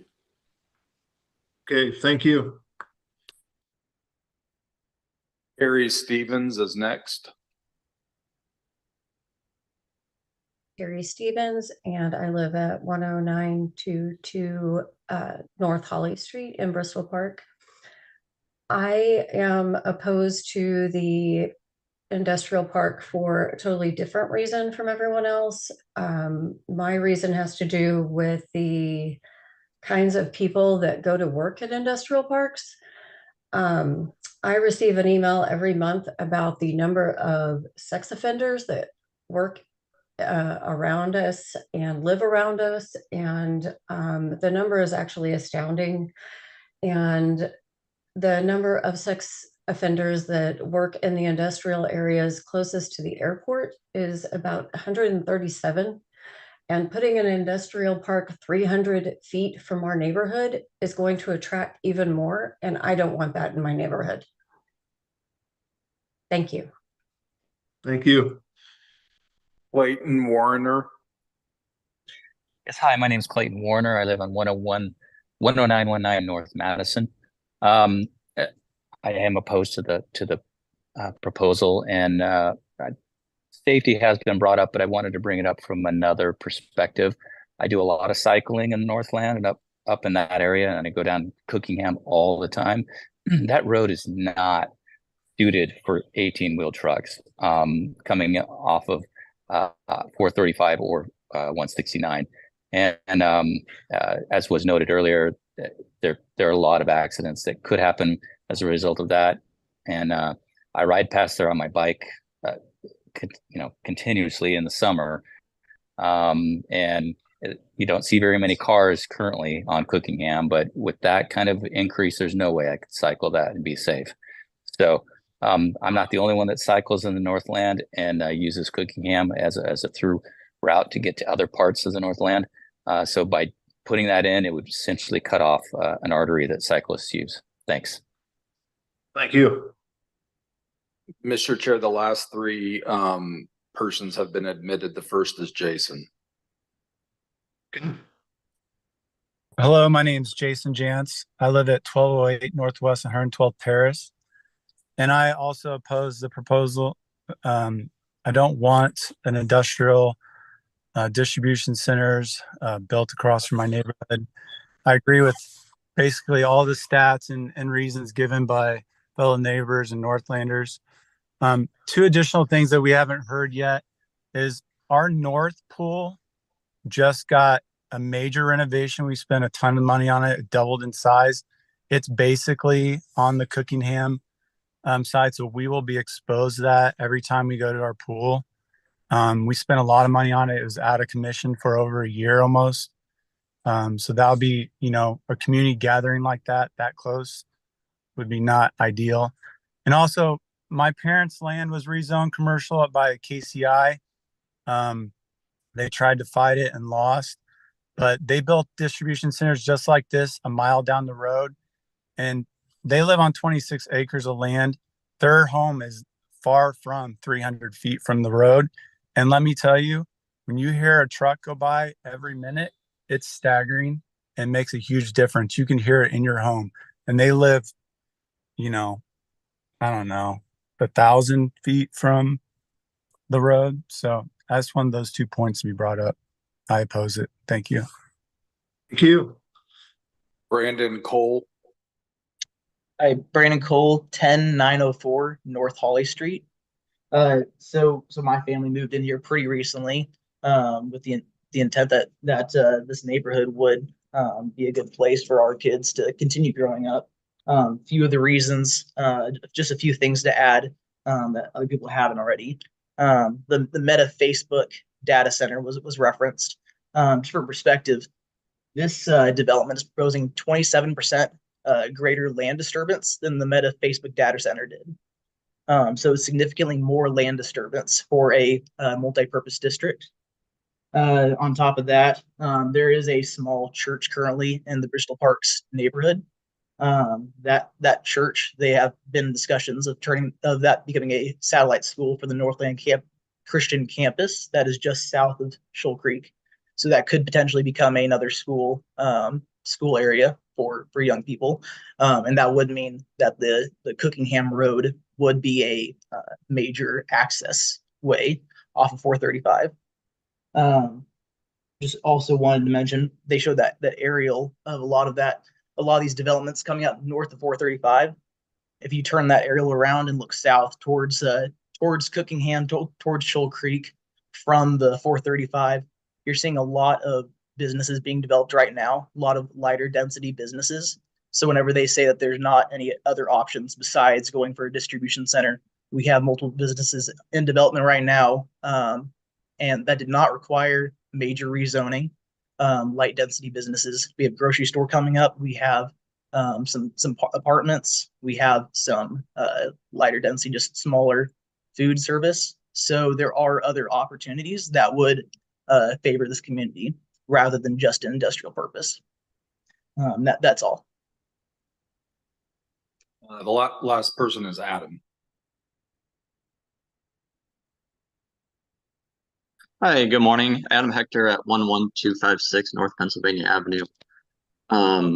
We purchased this house just over a year ago, and it was really just for the sake of our twin daughters, just to have a great place for them to grow up in, a nice, quiet place while still having the great sense of community. I mean, we are literally right next to a bull farm. You can hear them almost basically any hour of the day. Is a perfect place to have a family grow up in, and to hear of this possible rezoning for an industrial use kind of breaks our hearts. It's concerning to hear that there's a possible increase of pollution, road noise, safety issues. I mean, especially again with a cyclist issue on Cookingham. I would just fear for any of their lives with semi trucks going up and down. The pollution issue, again, to bring up the pool, is a community pool.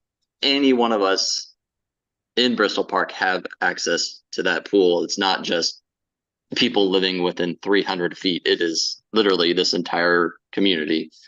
So, we just feel like this would be a burden on our whole community and, would easily drive us away, possibly from Kansas City, and, definitely would look at other community options. Thanks. Thank you. Is that everybody, Joe? Yep. Okay, thank you. I appreciate everybody's comments. I know it's a long public testimony. I'm very thankful that everybody showed up the way they did, and all the comments that you've provided for the commission. It certainly gives something for the commission to think about as we deliberate, as we go forward. So from here, let's go ahead, and we're closing public testimony, so there'll be no more testimony from the public, and we're given an opportunity for the applicant to come back and address a lot of the comments that were brought up during the public testimony there. Several things were heard. Property values being affected, sound, light, safety impacts, truck traffic, school access to the east side of 169, land disturbance. This is a better fit somewhere else. Residential is a better development in this area. Cookingham is looked at as a vision street. Stick with the area plan, quality of life, health concerns, workforce, and the neighborhood pool were all items that I had listed as concerns with this particular project from the residents there. So applicant, if you guys don't mind, go ahead and address as you see, and then we'll go from there. Thank you. Yes, Mr. Chairman, I just have a few comments. It's been a long morning, so I'm just gonna highlight a few things that have been brought up. I heard a comment from one of the people who testified that somehow justified that what got built over and approved over in Maple Park was okay because the home value over there was $185,000 versus their 400 and some houses. I would hate to sit there and tell the public because they live in a basic house, they don't deserve the same thing. So that to me was an astounding remark to justify why it should not be approved here. I want to emphasize that the traffic study that was done had to be submitted to the city's traffic experts, and that was reviewed and approved. We've complied, as the staff report has said, with the perimeter lighting plan, the landscaping plan, all of those elements that are put in there to protect the surrounding areas. And then I want to correct the statement that this is the third time we've made the application. We haven't owned this property during the previous times that have been made in front of you. There was a development for a Walmart that got submitted. We didn't own it at that time. So there have been previous applications that have been either they died or rejected. For all the reasons that we've stated in our PowerPoint presentation, we believe what we presented to you is a reasonable land use and has provided for all of the protections to protect the surrounding area. So we would request that you recommend approval, subject to the staff report has 28 conditions that are listed in the staff report if you choose to approve, plus the added condition from MoDOT. Thank you. Thank you. So at this time, we're going to close testimony and speak amongst the commission and commissioners. If you have questions, I think for staff or the applicant, there's a lot of stuff that was brought up in this. So if you need some clarifications, please ask those questions. But I think at this time, we'll just work amongst the commission here? Anybody want to start? I'll start. I'm gonna be in favor of denial of this project. I think it's clear that this is not a great use of the land, relative to the adjacent residential neighborhoods. The examples given were north of the highway and not adjacent to residential. I think one of the challenges we've had is adapting to the expansion of data centers, distribution centers, and where do they go? And I've been a pretty vocal opponent of these type of uses by residential neighborhoods. And I think this is no different. Related to the kind of examples shown, those are data centers, not distribution centers, which were asked today to approve essentially a distribution center, which while they may be is the same zoning or similar zoning, they're not the same use. Data centers are more passive with fewer employees, which is part of the critique of the data centers, is that they don't actually employ that many people. And then third, kind of the traffic usage. I think similarly, the traffic usage, even if there is a residential neighborhood that's higher density on this site, it's different than truck traffic. If you've driven I-70, it's a lot different when you're driving next to vehicles your size versus one or two trucks. So in a city with plenty of lands, I just don't think that this is the right use for the site. I'll go ahead and follow up with my thoughts. I too will be supporting the staff's recommendation. I don't think that I think the applicant made a really good case about future land use here. And I don't think that it's a terrible idea to have this type of land use in the future.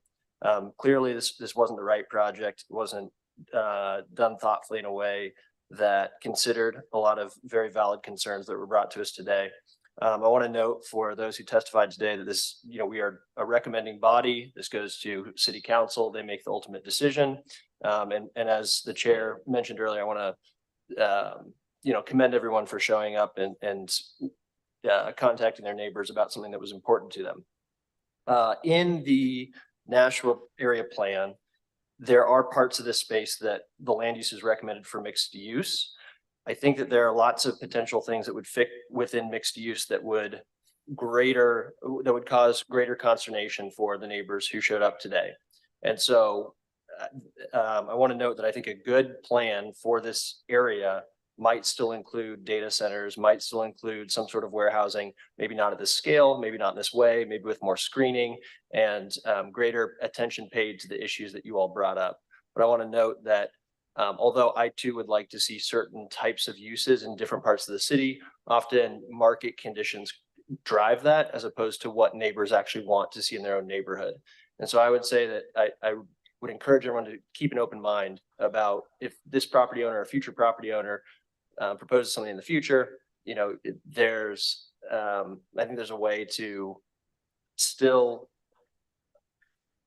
hundreds and hundreds of jobs as they were hoping to this area in a corridor that abuts a busy highway. But again, I will be supporting the staff recommendation to recommend denial to council. And thank you. Commissioner Hill, anything? I'll just ditto what the fellow commissioners have said. I will be supporting the staff's recommendation for denial. The only piece that I would add is that, we talk about zoning and rezoning in terms of land use, but, I just want to reiterate, home ownership is still the cornerstone of building wealth. And for people with small kids like myself who moved to the Northland, protecting that equity and that investment is very important. This is the same investment that would allow you to send your kids to college, to open up a business, or to secure your retirement. So I just really applaud the neighborhood for being organized and working together. And those are the end of my comments. Thank you. Commissioner Beasley. I'd like to also follow with the encouragement to continue to work as a unit to develop what it is you would like to see in your community, knowing that you still need to work with council to help you support that. And I too will be voting with the denial of this presentation. Thank you. Commissioner Rojas, anything? Ready to vote.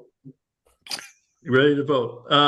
And just the last comment, again, I said a lot there after the public testimony. I appreciate everybody coming in. The testimony that was heard, and it was organized, and there's a lot of issues here, but frankly, I think with this development, I know we need this kind of development in areas within our city, but this just doesn't seem to be the right place for that because of the neighborhoods.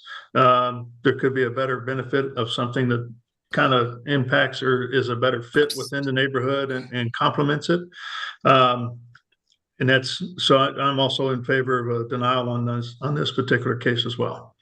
So with that, somebody make the motion, please.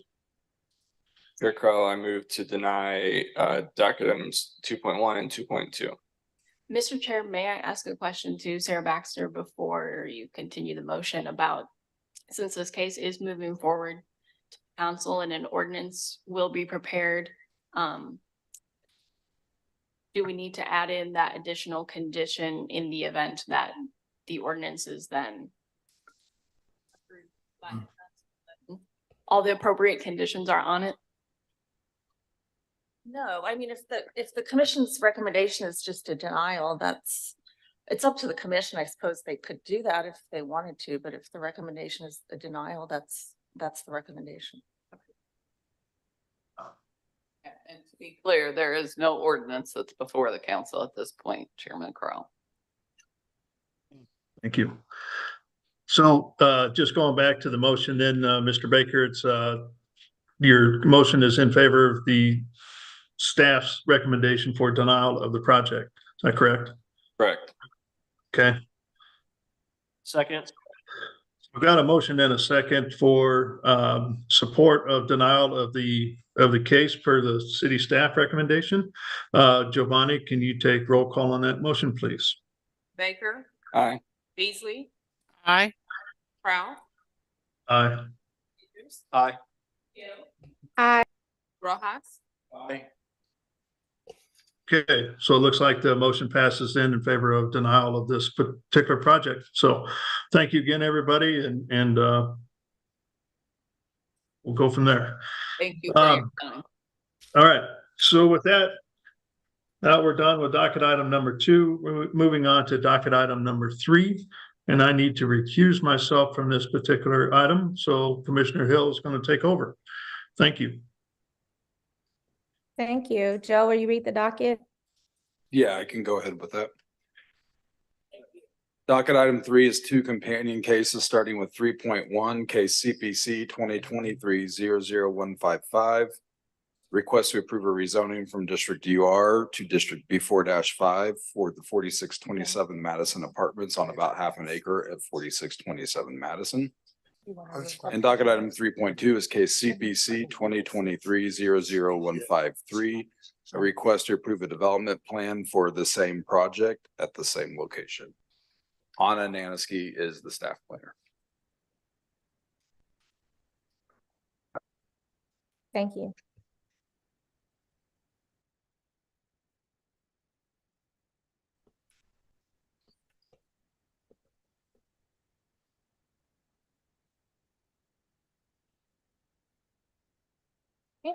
Thank you. As mentioned, this is docket item number 3, case CD CPC 2023-153 and 155. The site is roughly located at 4627 Madison Street. And currently the site is there's some split zoning with B4-5 and UR. And we are proposing to rezone the entire site to B4-5. And there's also a development plan associated with this case to site an apartment complex on the subject property. So the site is located in Midtown, specifically directly adjacent to the Country Club Plaza. And here is a close-up of the site in question, highlighted in yellow.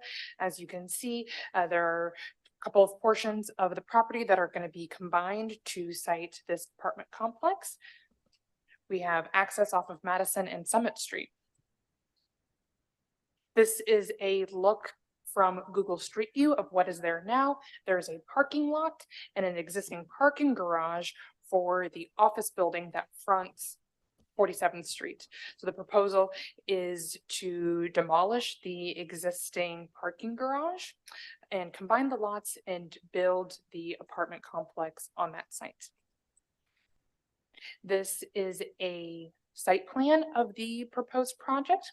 There is going to be an interior parking garage that provides spaces for both the residential use and the existing office use, with the main residential access off of Madison Street, and we've got some trash and move-in access off Summit Street. There's going to be a total of 202 units, and this is an example of what the project will look like. As you can see, the access off Madison Street, there's that little canopy portico-share, I don't know what the correct architectural term for that is, within some landscaping to kind of buffer that use from the street. The approval criteria for a development plan is listed on the screen. I'm going to go through some of the most applicable points that supports our city staff recommendation. A being compatibility with the zoning and development code and other applicable ordinances or policies. So you will see that there is a height deviation associated with this project, and that is because there is a portion of the project within the Plausible Overlay District. And we are also rezoning the property to update the zoning map. So the existing UR zoning, that plan was never vested. So we just need to clean up the zoning map for the proposed use. Here is a look of the height recommendations from the Midtown Plaza area plan. We can see that the site has a maximum of 90 feet. Only a portion of the site is codified, thus the height deviation, but then the portions outside of the Plausible Overlay District are only slightly above that recommendation. Again, it's just a recommendation from the Midtown Plaza area plan. Again, to visualize what I just said, the portion that is shaded in red, pink, albeit now that I'm looking at it on the screen, matches the existing footprint of the parking garage. So it might not be as clear as it is on my screen, but only a portion of the site is within the Plausible Overlay District, which is why you see the height deviation specifically for that portion of the building. We chose B4-5 to clean up the zoning map because of the amount of B4-5 zoning districts near the site, as well as 42% of the site already being zoned B4-5.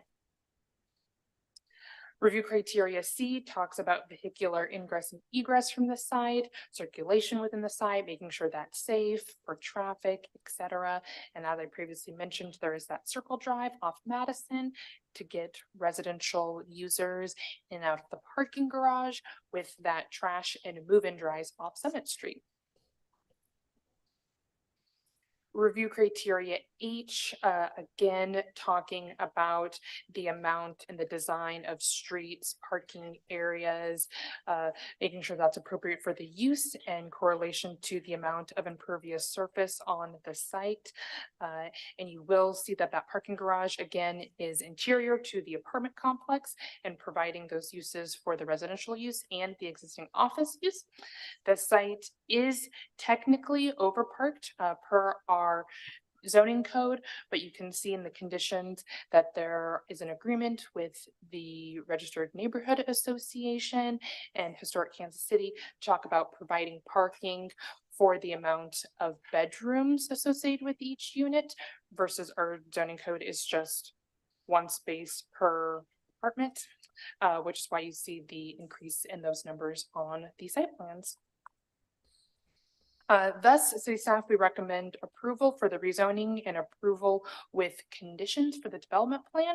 There was additional written public testimony submitted to myself, city staff, after the city staff report was issued, so you can find that on Compass KC. And we also have some edits to a few of the conditions. 10 and 11, adding the phrase that dens will not count as bedrooms. That corresponds to those conditions that the developer requested be attached to the project to accommodate for the amount of parking per bedroom, not per unit. As well as revising condition 6, which addresses the outdoor lighting plan that you'll see the condition written right now talks about that plan sheet being provided prior to city council ordinance requests. But this condition as revised would allow for that lighting plan to be produced during the building permit review phase. And if there are any violations of that portion of the zoning code, that a variance would be sought and that would be required to be approved prior to certificate of occupancy. That concludes my staff report. I'll be happy to answer any questions. Thank you. Are there any questions from the commissioners to staff? I have a few. What phase of the plausible overlay pertains to this project? It is, I believe, the second or third phase that codified the height restrictions for the plausible. And do you know what year that was passed? I believe in 2018. Okay, so pretty recently. And is the additional height based upon reasonably necessary and demonstrated need or hardship due to life safety, engineering, construction, or restoration reasons, and otherwise not attributable to conditions created by the applicant? I believe the applicant should answer that question. Okay. For the need for the height deviation. And by how many feet would this building break the plausible height limit? 8 feet. In the portion that it's required. Over 6 feet? Yes. How many stories? It is a total of 7 stories over 4 stories of parking. Okay, thank you. Could you repeat that? 7 stories and what? 7 stories of units over 4 levels of parking. Oh, okay, thank you. 7 stories and what? 7 stories of units, 4 levels of parking. Questions from commissioners? If not, we'll welcome the applicant. Please state your name and address for the record. Excuse me, thank you, Ms. Hill. I'm Doug Stone with the Lewis Rice Law Firm. I'm here on behalf of the applicant. With me today to my left is Rachel Pierce from NSPJ Architects. And then in the audience today is a principal in the development team, Jason Swords. Thank you for the chance to be here today. Rachel is going to add a little color commentary to some of the design. I do want to address at the moment, before we get into that, this issue about deviation on the plaza plan. If I know we're all familiar with going up the traffic way, but at this particular block, not only are we going north up the traffic way, you're going higher up the traffic way. And so this particular block has a severe height grade deviation where the building starts and the building ends. And so the only place we're looking for a deviation is the top corner of the building. It meets the requirements at the south end, but as you go up the block and you keep the top flat, at the very top, you're going to need 8 feet of a variance to keep the roof where it is under the level on the south side. I was very confused by that. Yeah, what I just said? Yeah. Oh, so you go up the block. If you were to assume that your height starts at 0, right? Kansas City datum 0, whatever that is, right? Starts here, goes up the block, up like this. Can we show the grade change? Yeah, you got it. Thank you. Could you give 1 second? I know this is an important issue for you, so I want to kind of get it out of the way, and then we can talk about some other things. Also, I want the same amount of time you gave Patricia.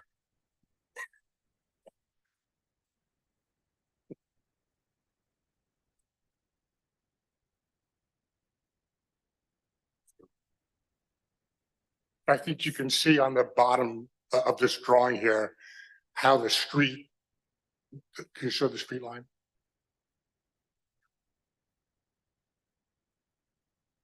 So you can see at the top and bottom of this diagram, at the lower one, the two blue lines, the blue line at the top is matching the grade of the street.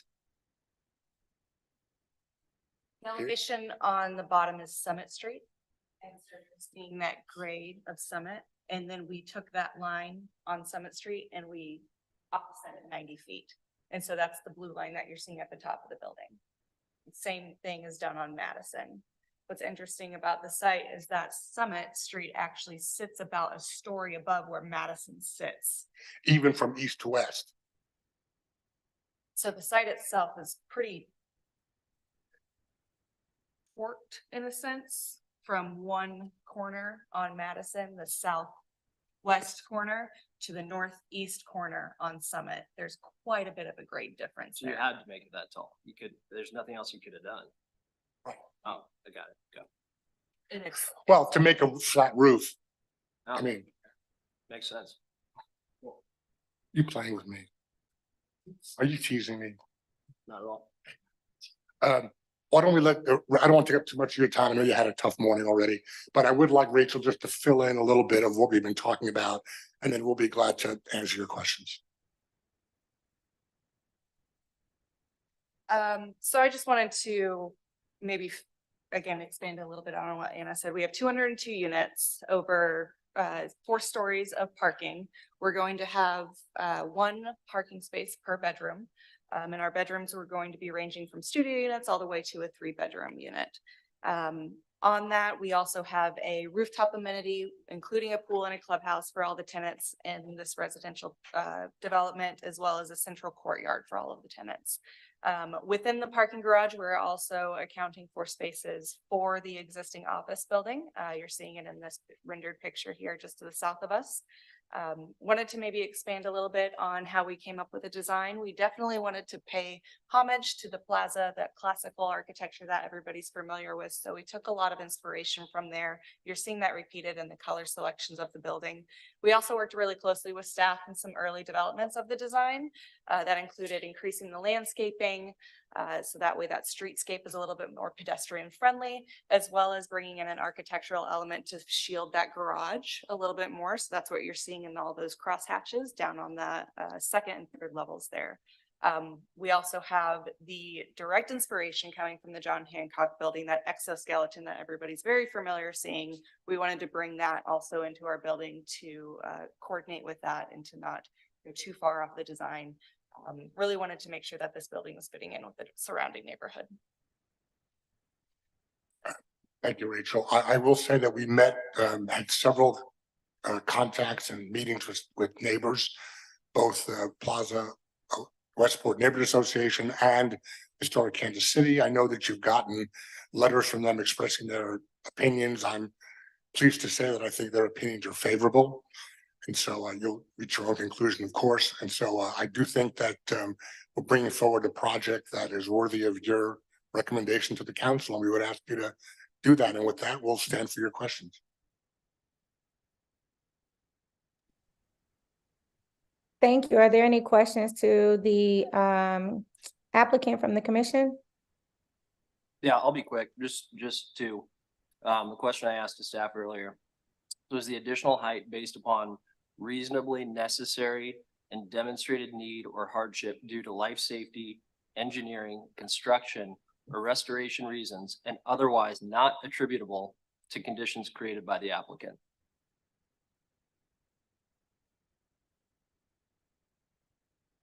I would say that the height deviation is really due to that boundary line in the Plaza Bowl. You can kind of see it on this plan on the left here. So bringing our building onto Summit Street, we comply, and you can see where that blue line is. And so to keep that parking garage count applicable to the existing office building and to also hit the parking needs for this new development and residential, we had to have that 4 level. And so up above that, we have those 7 levels of residential units. And then whenever we take that across the way with this site being so drastic and changes in elevation, that's where you're getting that little bit of that deviation. So to financially It's make only it, on Madison. so to financially make it work, you had to do that. No, I wouldn't say that. I would say that there are engineering considerations. So I do think that it meets the test that you're looking to get an answer on. There are engineering considerations because of the topography and the elevation changes and the torquing of the site. And I think one could conclude that those are engineering issues that require you to keep your top flat. And so, we could have had one less, we're over parking the site, okay? But we're doing that at really the request of the neighborhood. And so I'd hope that we wouldn't be punished to have a better neighborhood relationship with parking over what really is 2 feet more than what would be allowed if I came back in for a minor plan amendment. And so, in the grand scheme of things, you feel like it's just an immaterial amount? well, I think if you look at the letter that you got from Historic Kansas City, I think they're comfortable because of the topographical differences here. And so I would say stop complaining and let's move on.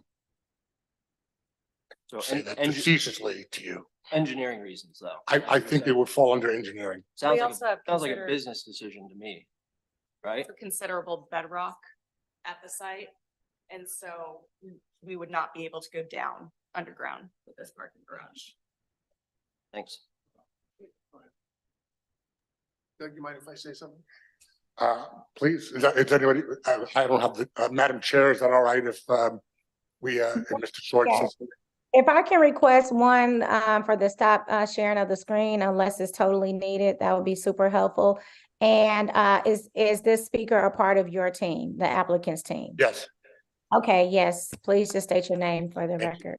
Hi, my name is Jason Swords. I'm with Sunflower Development Group, part of the applicant. To answer your question, a couple things. One, part of the reason that the building is the height it is because the foundation that we're sitting on, and it is a rock. And to Rachel's point, that the site, and I use the word wonky, it's high up on the summit side and it slopes down farther to the Madison side. It's higher on the southeast corner than it is on the southwest corner. And so that's how we've ended up with the height we are.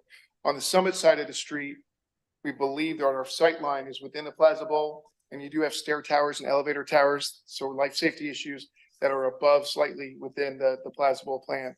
As Rachel carries that across the plane, then it's still above on the other side on Madison, and that's what triggers it off the summit side, in my opinion.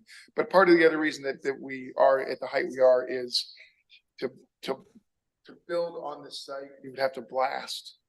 And we don't feel like it's a good spot to blast rock, given the former MMGY building that is up to the north, the garage and the other buildings around the plaza.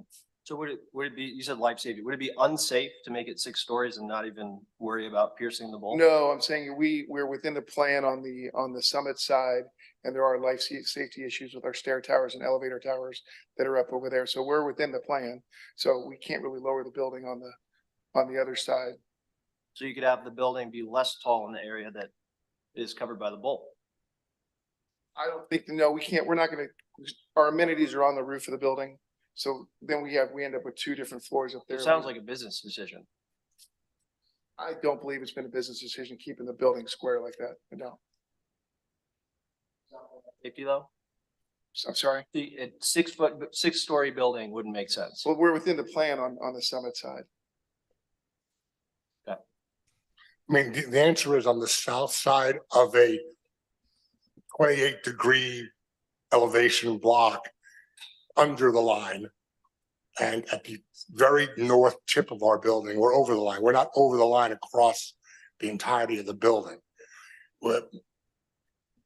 It's kind of using special rules for this one. No, I mean, there are many.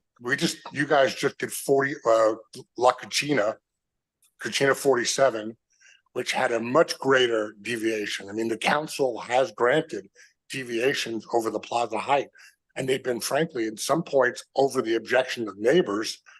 Here, we're happy to report that our neighbors accept this. So this one isn't a special one. This one is special in that it's not special. It is utilizing a procedure that's available for all other projects. I may assist. My name is Tim Homberg, NSPG Architects, 3515 West 75th Street. I am the applicant. I think one of the things that we want to help clarify here, and we've got it basically depicted on this, is that our site is split. The east side of the site, and we work with staff, that site is dictated by the area that you're talking about, this deviation versus non-deviation.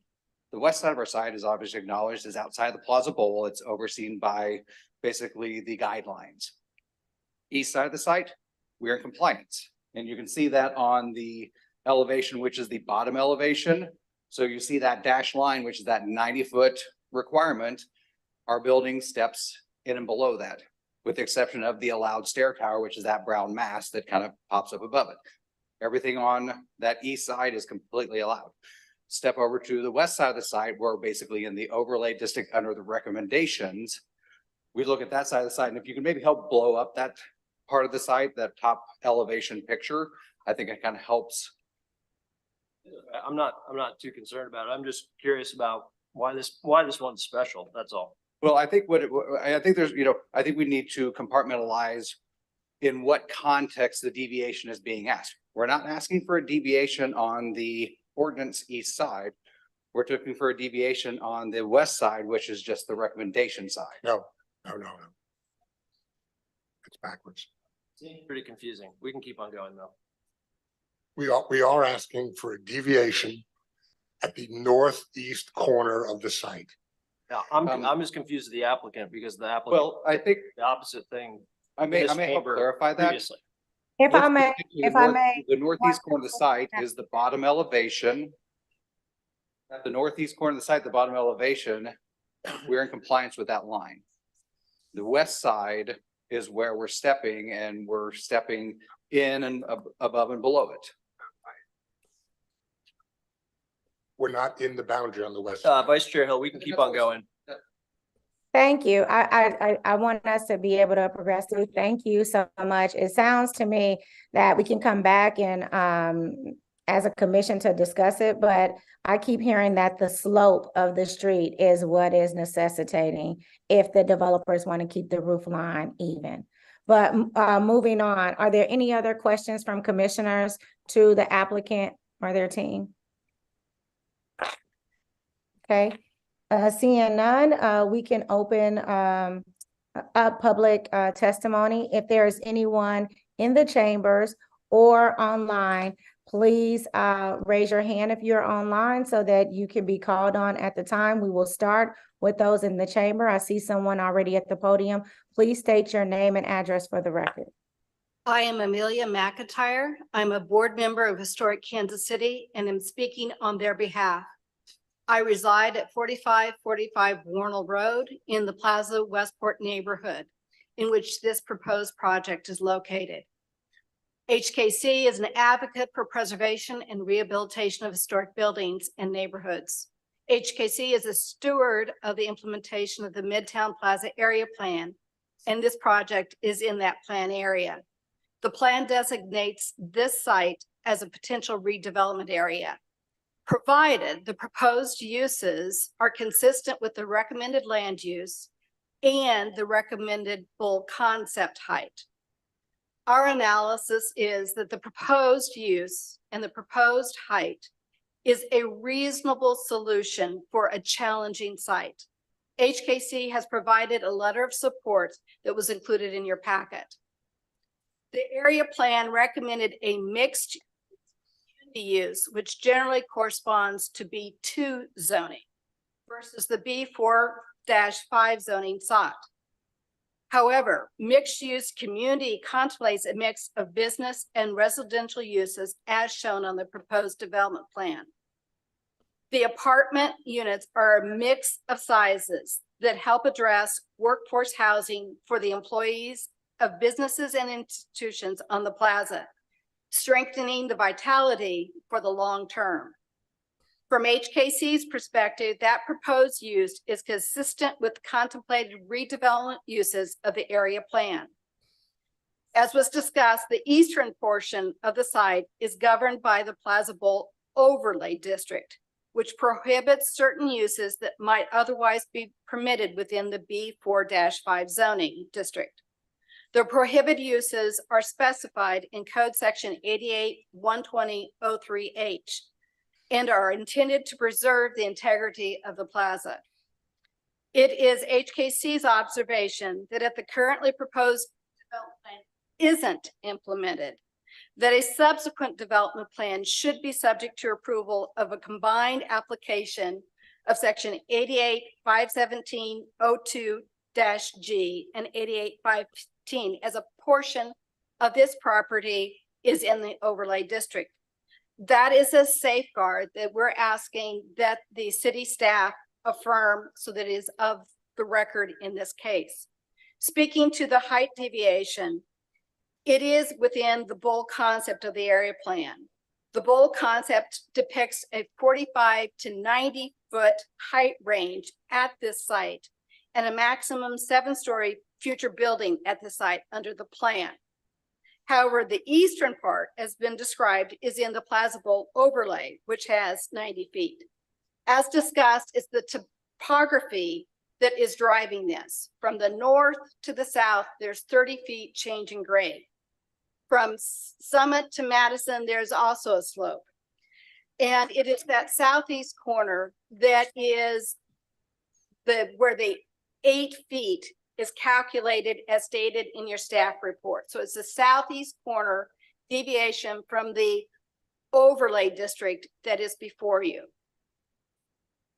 More importantly, the south-facing facade of the project doesn't dwarf the John Hancock building and doesn't impact the visual corridor along 47th Street. Due to HKC's mission, we're concerned about the preservation of the John Hancock building, which has a distinct architectural statement on the plaza. Although it was later than some of the plaza, it is its own statement as a building. And we understand from discussions with their engineers that is the existence of rock so near and in proximity to the John Hancock building that if you started blasting and taking out that rock, you could jeopardize the John Hancock building. So that is an additional basis for the compromise and acceptance of the 8-foot deviation on the southeast corner.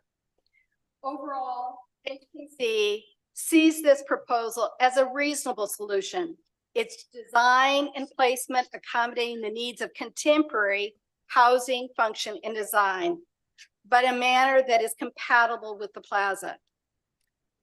As stated, at the request of HKC and Plaza Westport, conditions 10 and 11 were added related to the parking.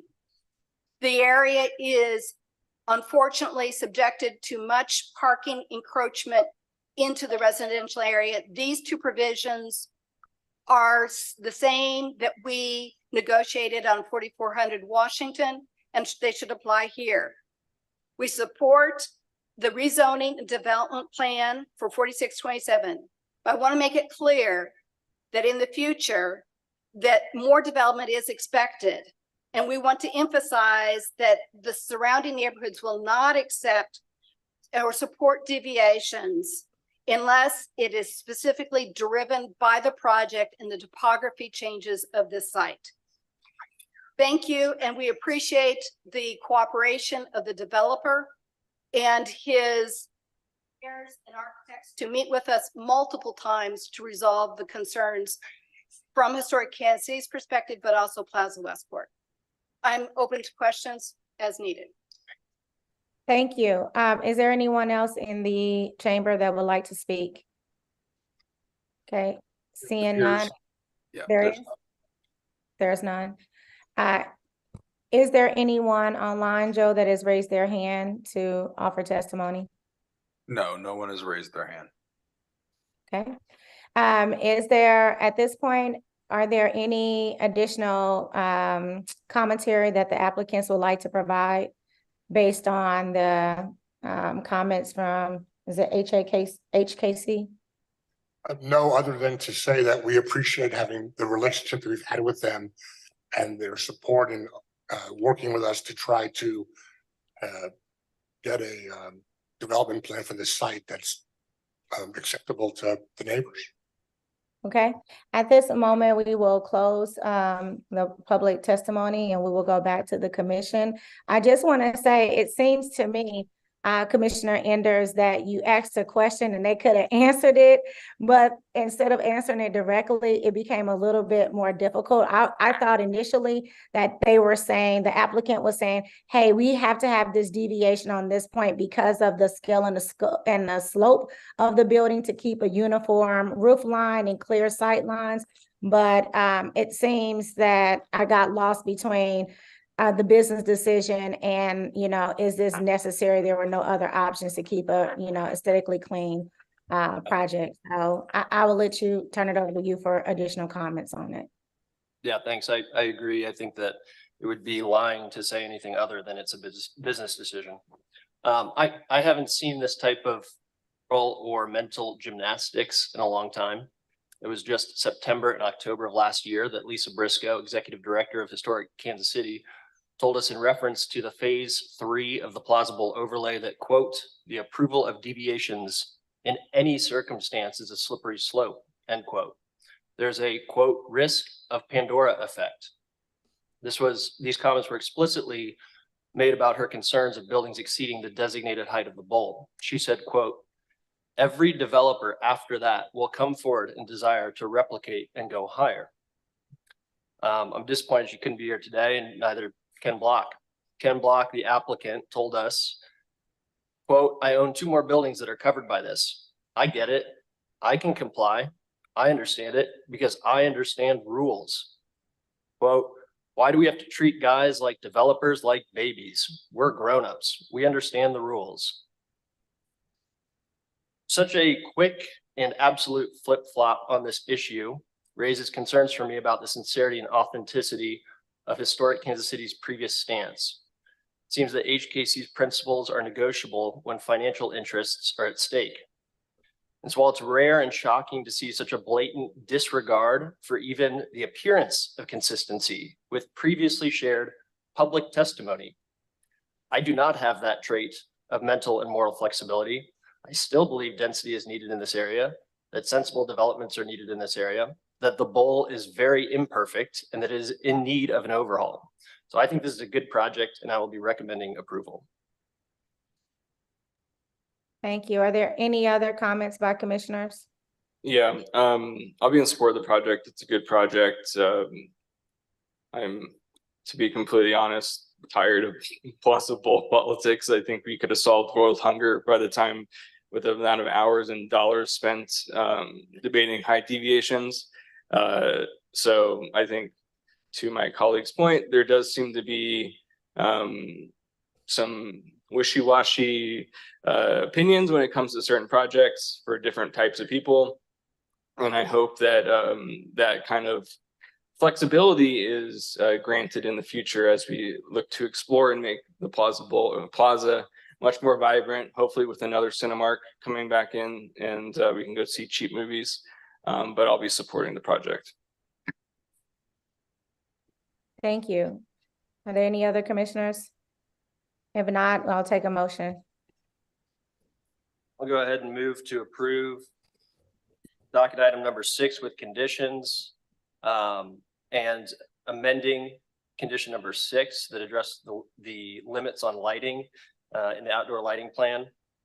And then also the amendments to numbers 10 and 11, noting that dens will not count as bedrooms.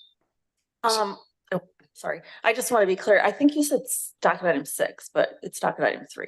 I just want the motion to be clear. Oh, I'm so sorry. You're correct. Sorry. Docket items 3.1, move to approve docket item 3.1 without conditions, and 3.2 with conditions, amending condition number 6 with the limits on lighting and in the outdoor lighting plan, and amending conditions number 10 and 11, noting that dens will not count as bedrooms. Sorry. Thanks. Yeah.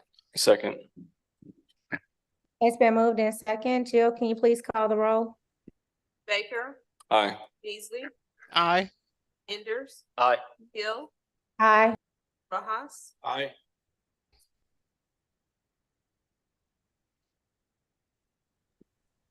Is that the end? I can't tell. I can't see who all is there. It's been unanimously approved. Thank you so much. Thank you for your time. Thanks. Hey, Joe, I do have a quick question, and Kobe, if you'll just give me 1 second. This is the first time that I've heard testimony with someone asking in the future if there can be a combined application when you have like an overlay district that's part of it and not. So I was just wondering, is that a recommendation to the actual code, or is it just like a recommendation that or condition you would add on a project? It sounded to me like it was a recommendation for a condition to be added to whatever ordinance approves this plan. Okay. And we didn't add that. Okay. I don't believe you did. No, we didn't. I'm just saying I'm not Kobe, so I didn't catch it until the end. So sorry. It's okay. So can I ask a quick question? Because last I remembered the bold plan was going back to staff for revision, so we didn't have phases. Have I missed out on where the status is on that? On what plan? The bold plan? No, there was an amendment that you all considered earlier this year. I believe it was earlier this year. It's been a while. That has passed council. So I missed it. To the overlay district.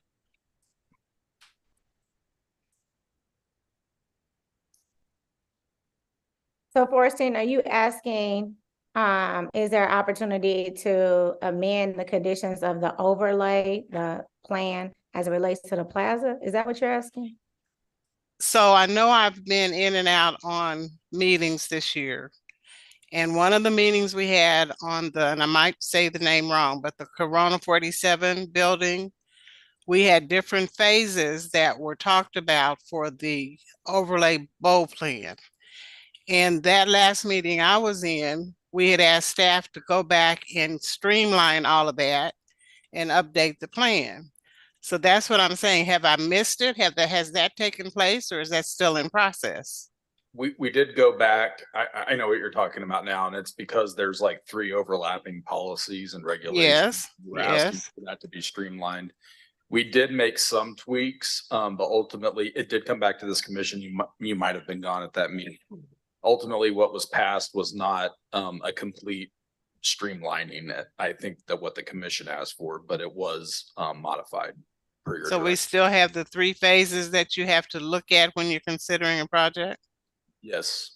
Okay, thank you. Only for certain parts of the overlay. I don't think this property falls within, for example, one of them was Main Street overlay. This property is not in the Main Street overlay, just plaza. Okay. Just plaza. Okay. I think for me, it would be super helpful to understand, like, to Commissioner Enders, there has been precedent for a deviation, but it is like randomly applied. And so I just would like to know how do we approach that in terms of when to waive or so I don't want to take up a lot of time. I think that's important because I'm sure there will be other projects that will come before us. I mean, I made my statements clear, but personally, I think that historic Kansas City has lost its credibility if they can move so quickly on a project. So, on 2 projects that are relatively similar. Chair Hill, unfortunately, I need to step out. So I think we still have quorum though. Thank you. Wait. Let's go ahead and get started then. I think it's our last docketed item, which is docket item 6.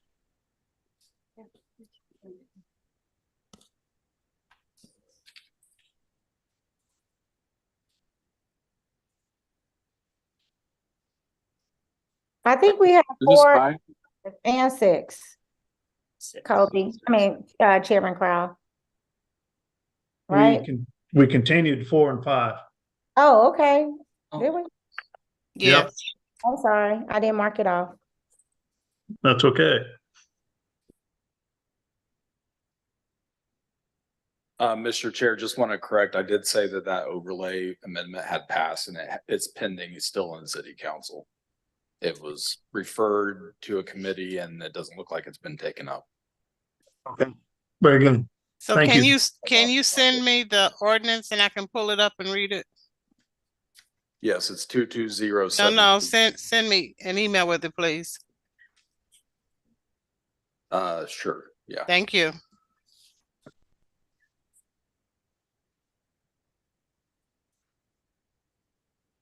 Are we ready for the next case, I'm assuming?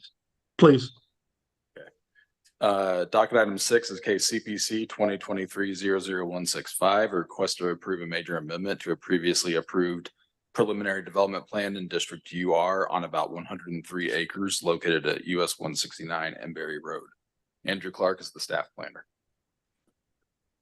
All right, good morning, Chairman Crowell and fellow board members. Morning. Hey, before you, can you see my screen? Before you Yes. today is docket number 6, CD CPC 2023-165. This is a major amendment to an existing UR plan. It is a rezoning to UR. It's at the Metro North Crossing. As you can see here, it is located at the intersection of Berry and 169 in the 2nd Council District. This aerial does not show the sites to the west and east that have already been developed, the Hawaiian Brothers and the Whataburger. This site sits in between those two restaurants. Here's a view looking north from Berry Road. The site in question today is highlighted in yellow.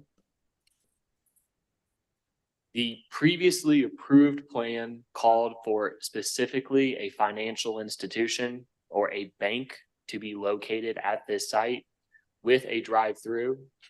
The applicant is now proposing to amend this plan to allow for a drive-through restaurant. Because this is a different use that was specifically called out in the original plan, that is what is requiring an amendment to the overall controlling plan. And that is why you are seeing this before you today.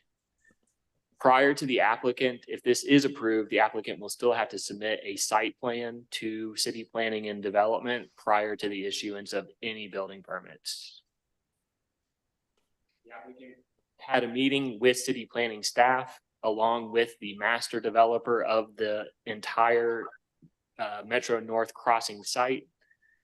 Staff on the rezoning or major amendment is recommending approval with conditions. And that concludes my presentation. Okay, thank you. Any questions from the commission? I don't see any, so let's go ahead and welcome the applicant. Good morning. Hello, Mr. Chair and Commissioners, my name is Matt Gibbs and I'm with Recor Properties. With me today, I have Patricia Jensen on behalf of Andy's Frozen Custard, and I have Kristen Skinner virtually with Priority Engineers and Chris Holmquist with Olson Engineering virtually as well. As Andy Clark mentioned, we are looking to rezone and file for a major plan amendment to go from a financial institution or bank with 3 drive-throughs and 3,000 square feet to a restaurant. Primary only use would be frozen custard and a building of 1,974 square feet with 1 drive-through. As Andy showed on the plan, it's pretty straightforward. I don't have much more to add, but would request the commission side with staff and approve this major plan amendment. Okay, thank you. Any questions from the commission to the applicant? No.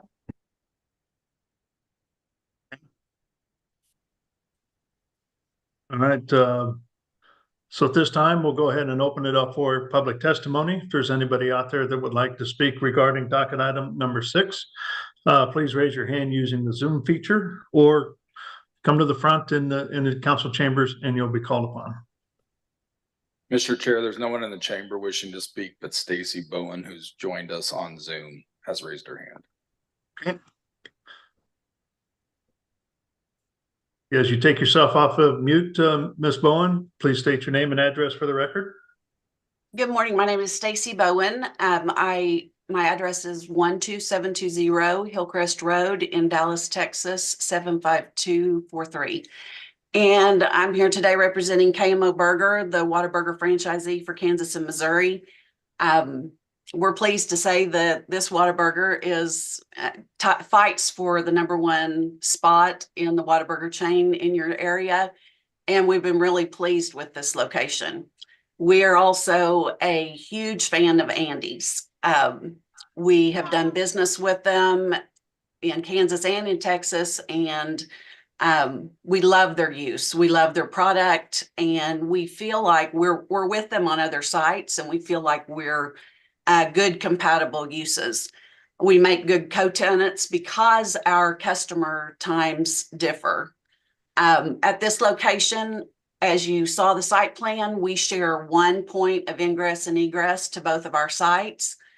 And while we do not object to the Andy's use, we would be concerned with a general QSR approval to this, should it ever not be Andy's and be a different restaurant use that could, that would have peak times similar to ours. We feel like that could be an issue. So I don't know if the commission can change the condition of this to restaurant use specifically for Andy's or a similar,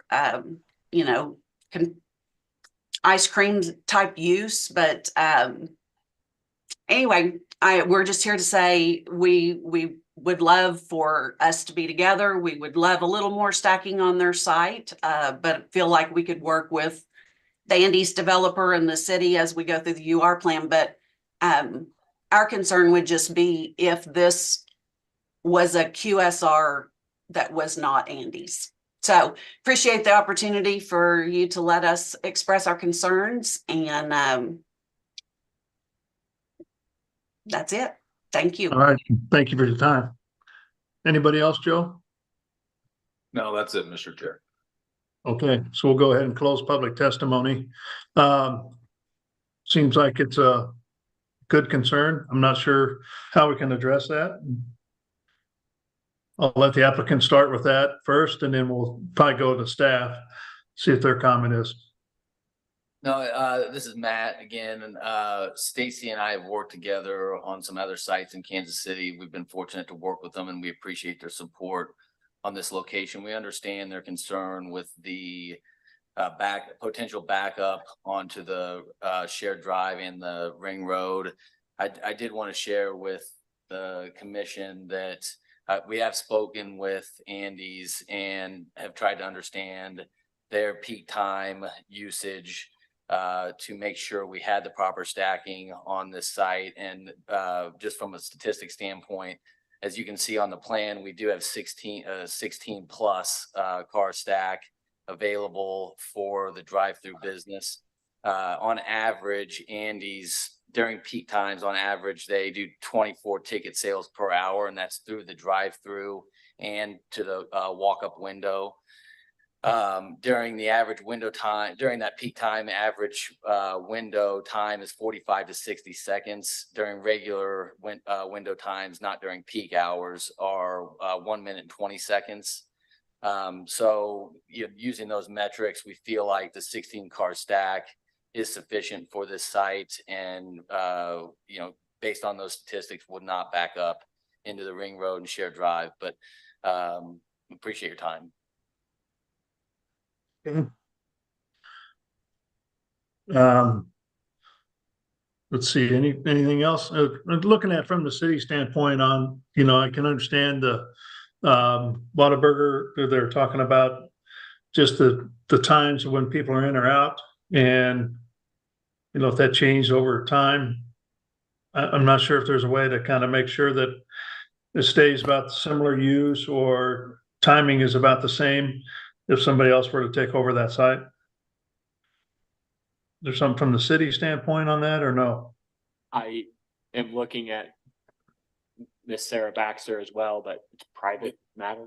Yeah, I mean, so I think the concern is whether or not you approve this today and ultimately the council approves it. If a different tenant other than Andy's comes in, would they be allowed to, and with the same arrangement?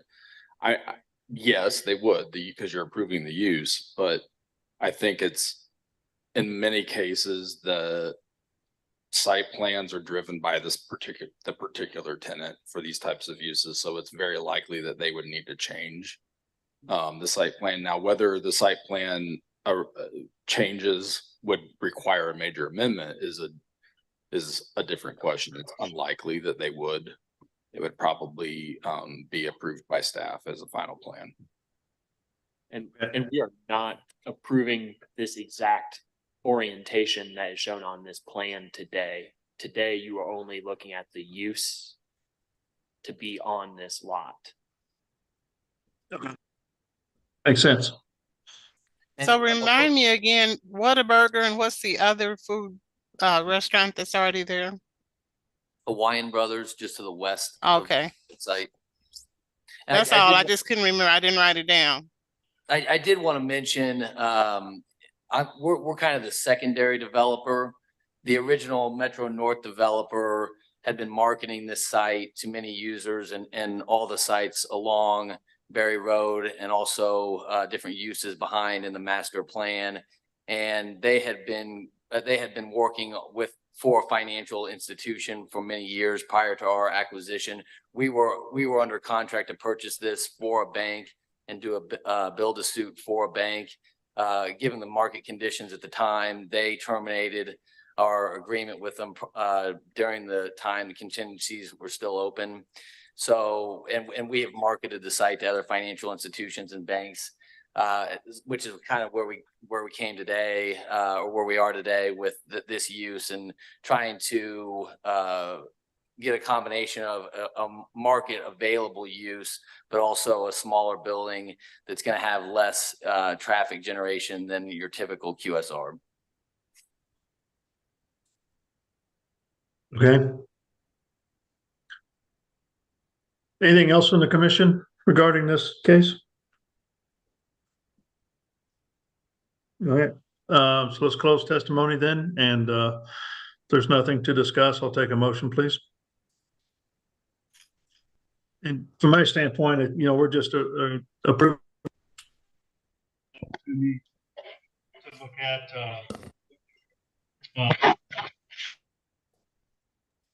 You There's cutting still out, Kobe. We lost you for a second. yeah, 1 second. We heard that part. Okay.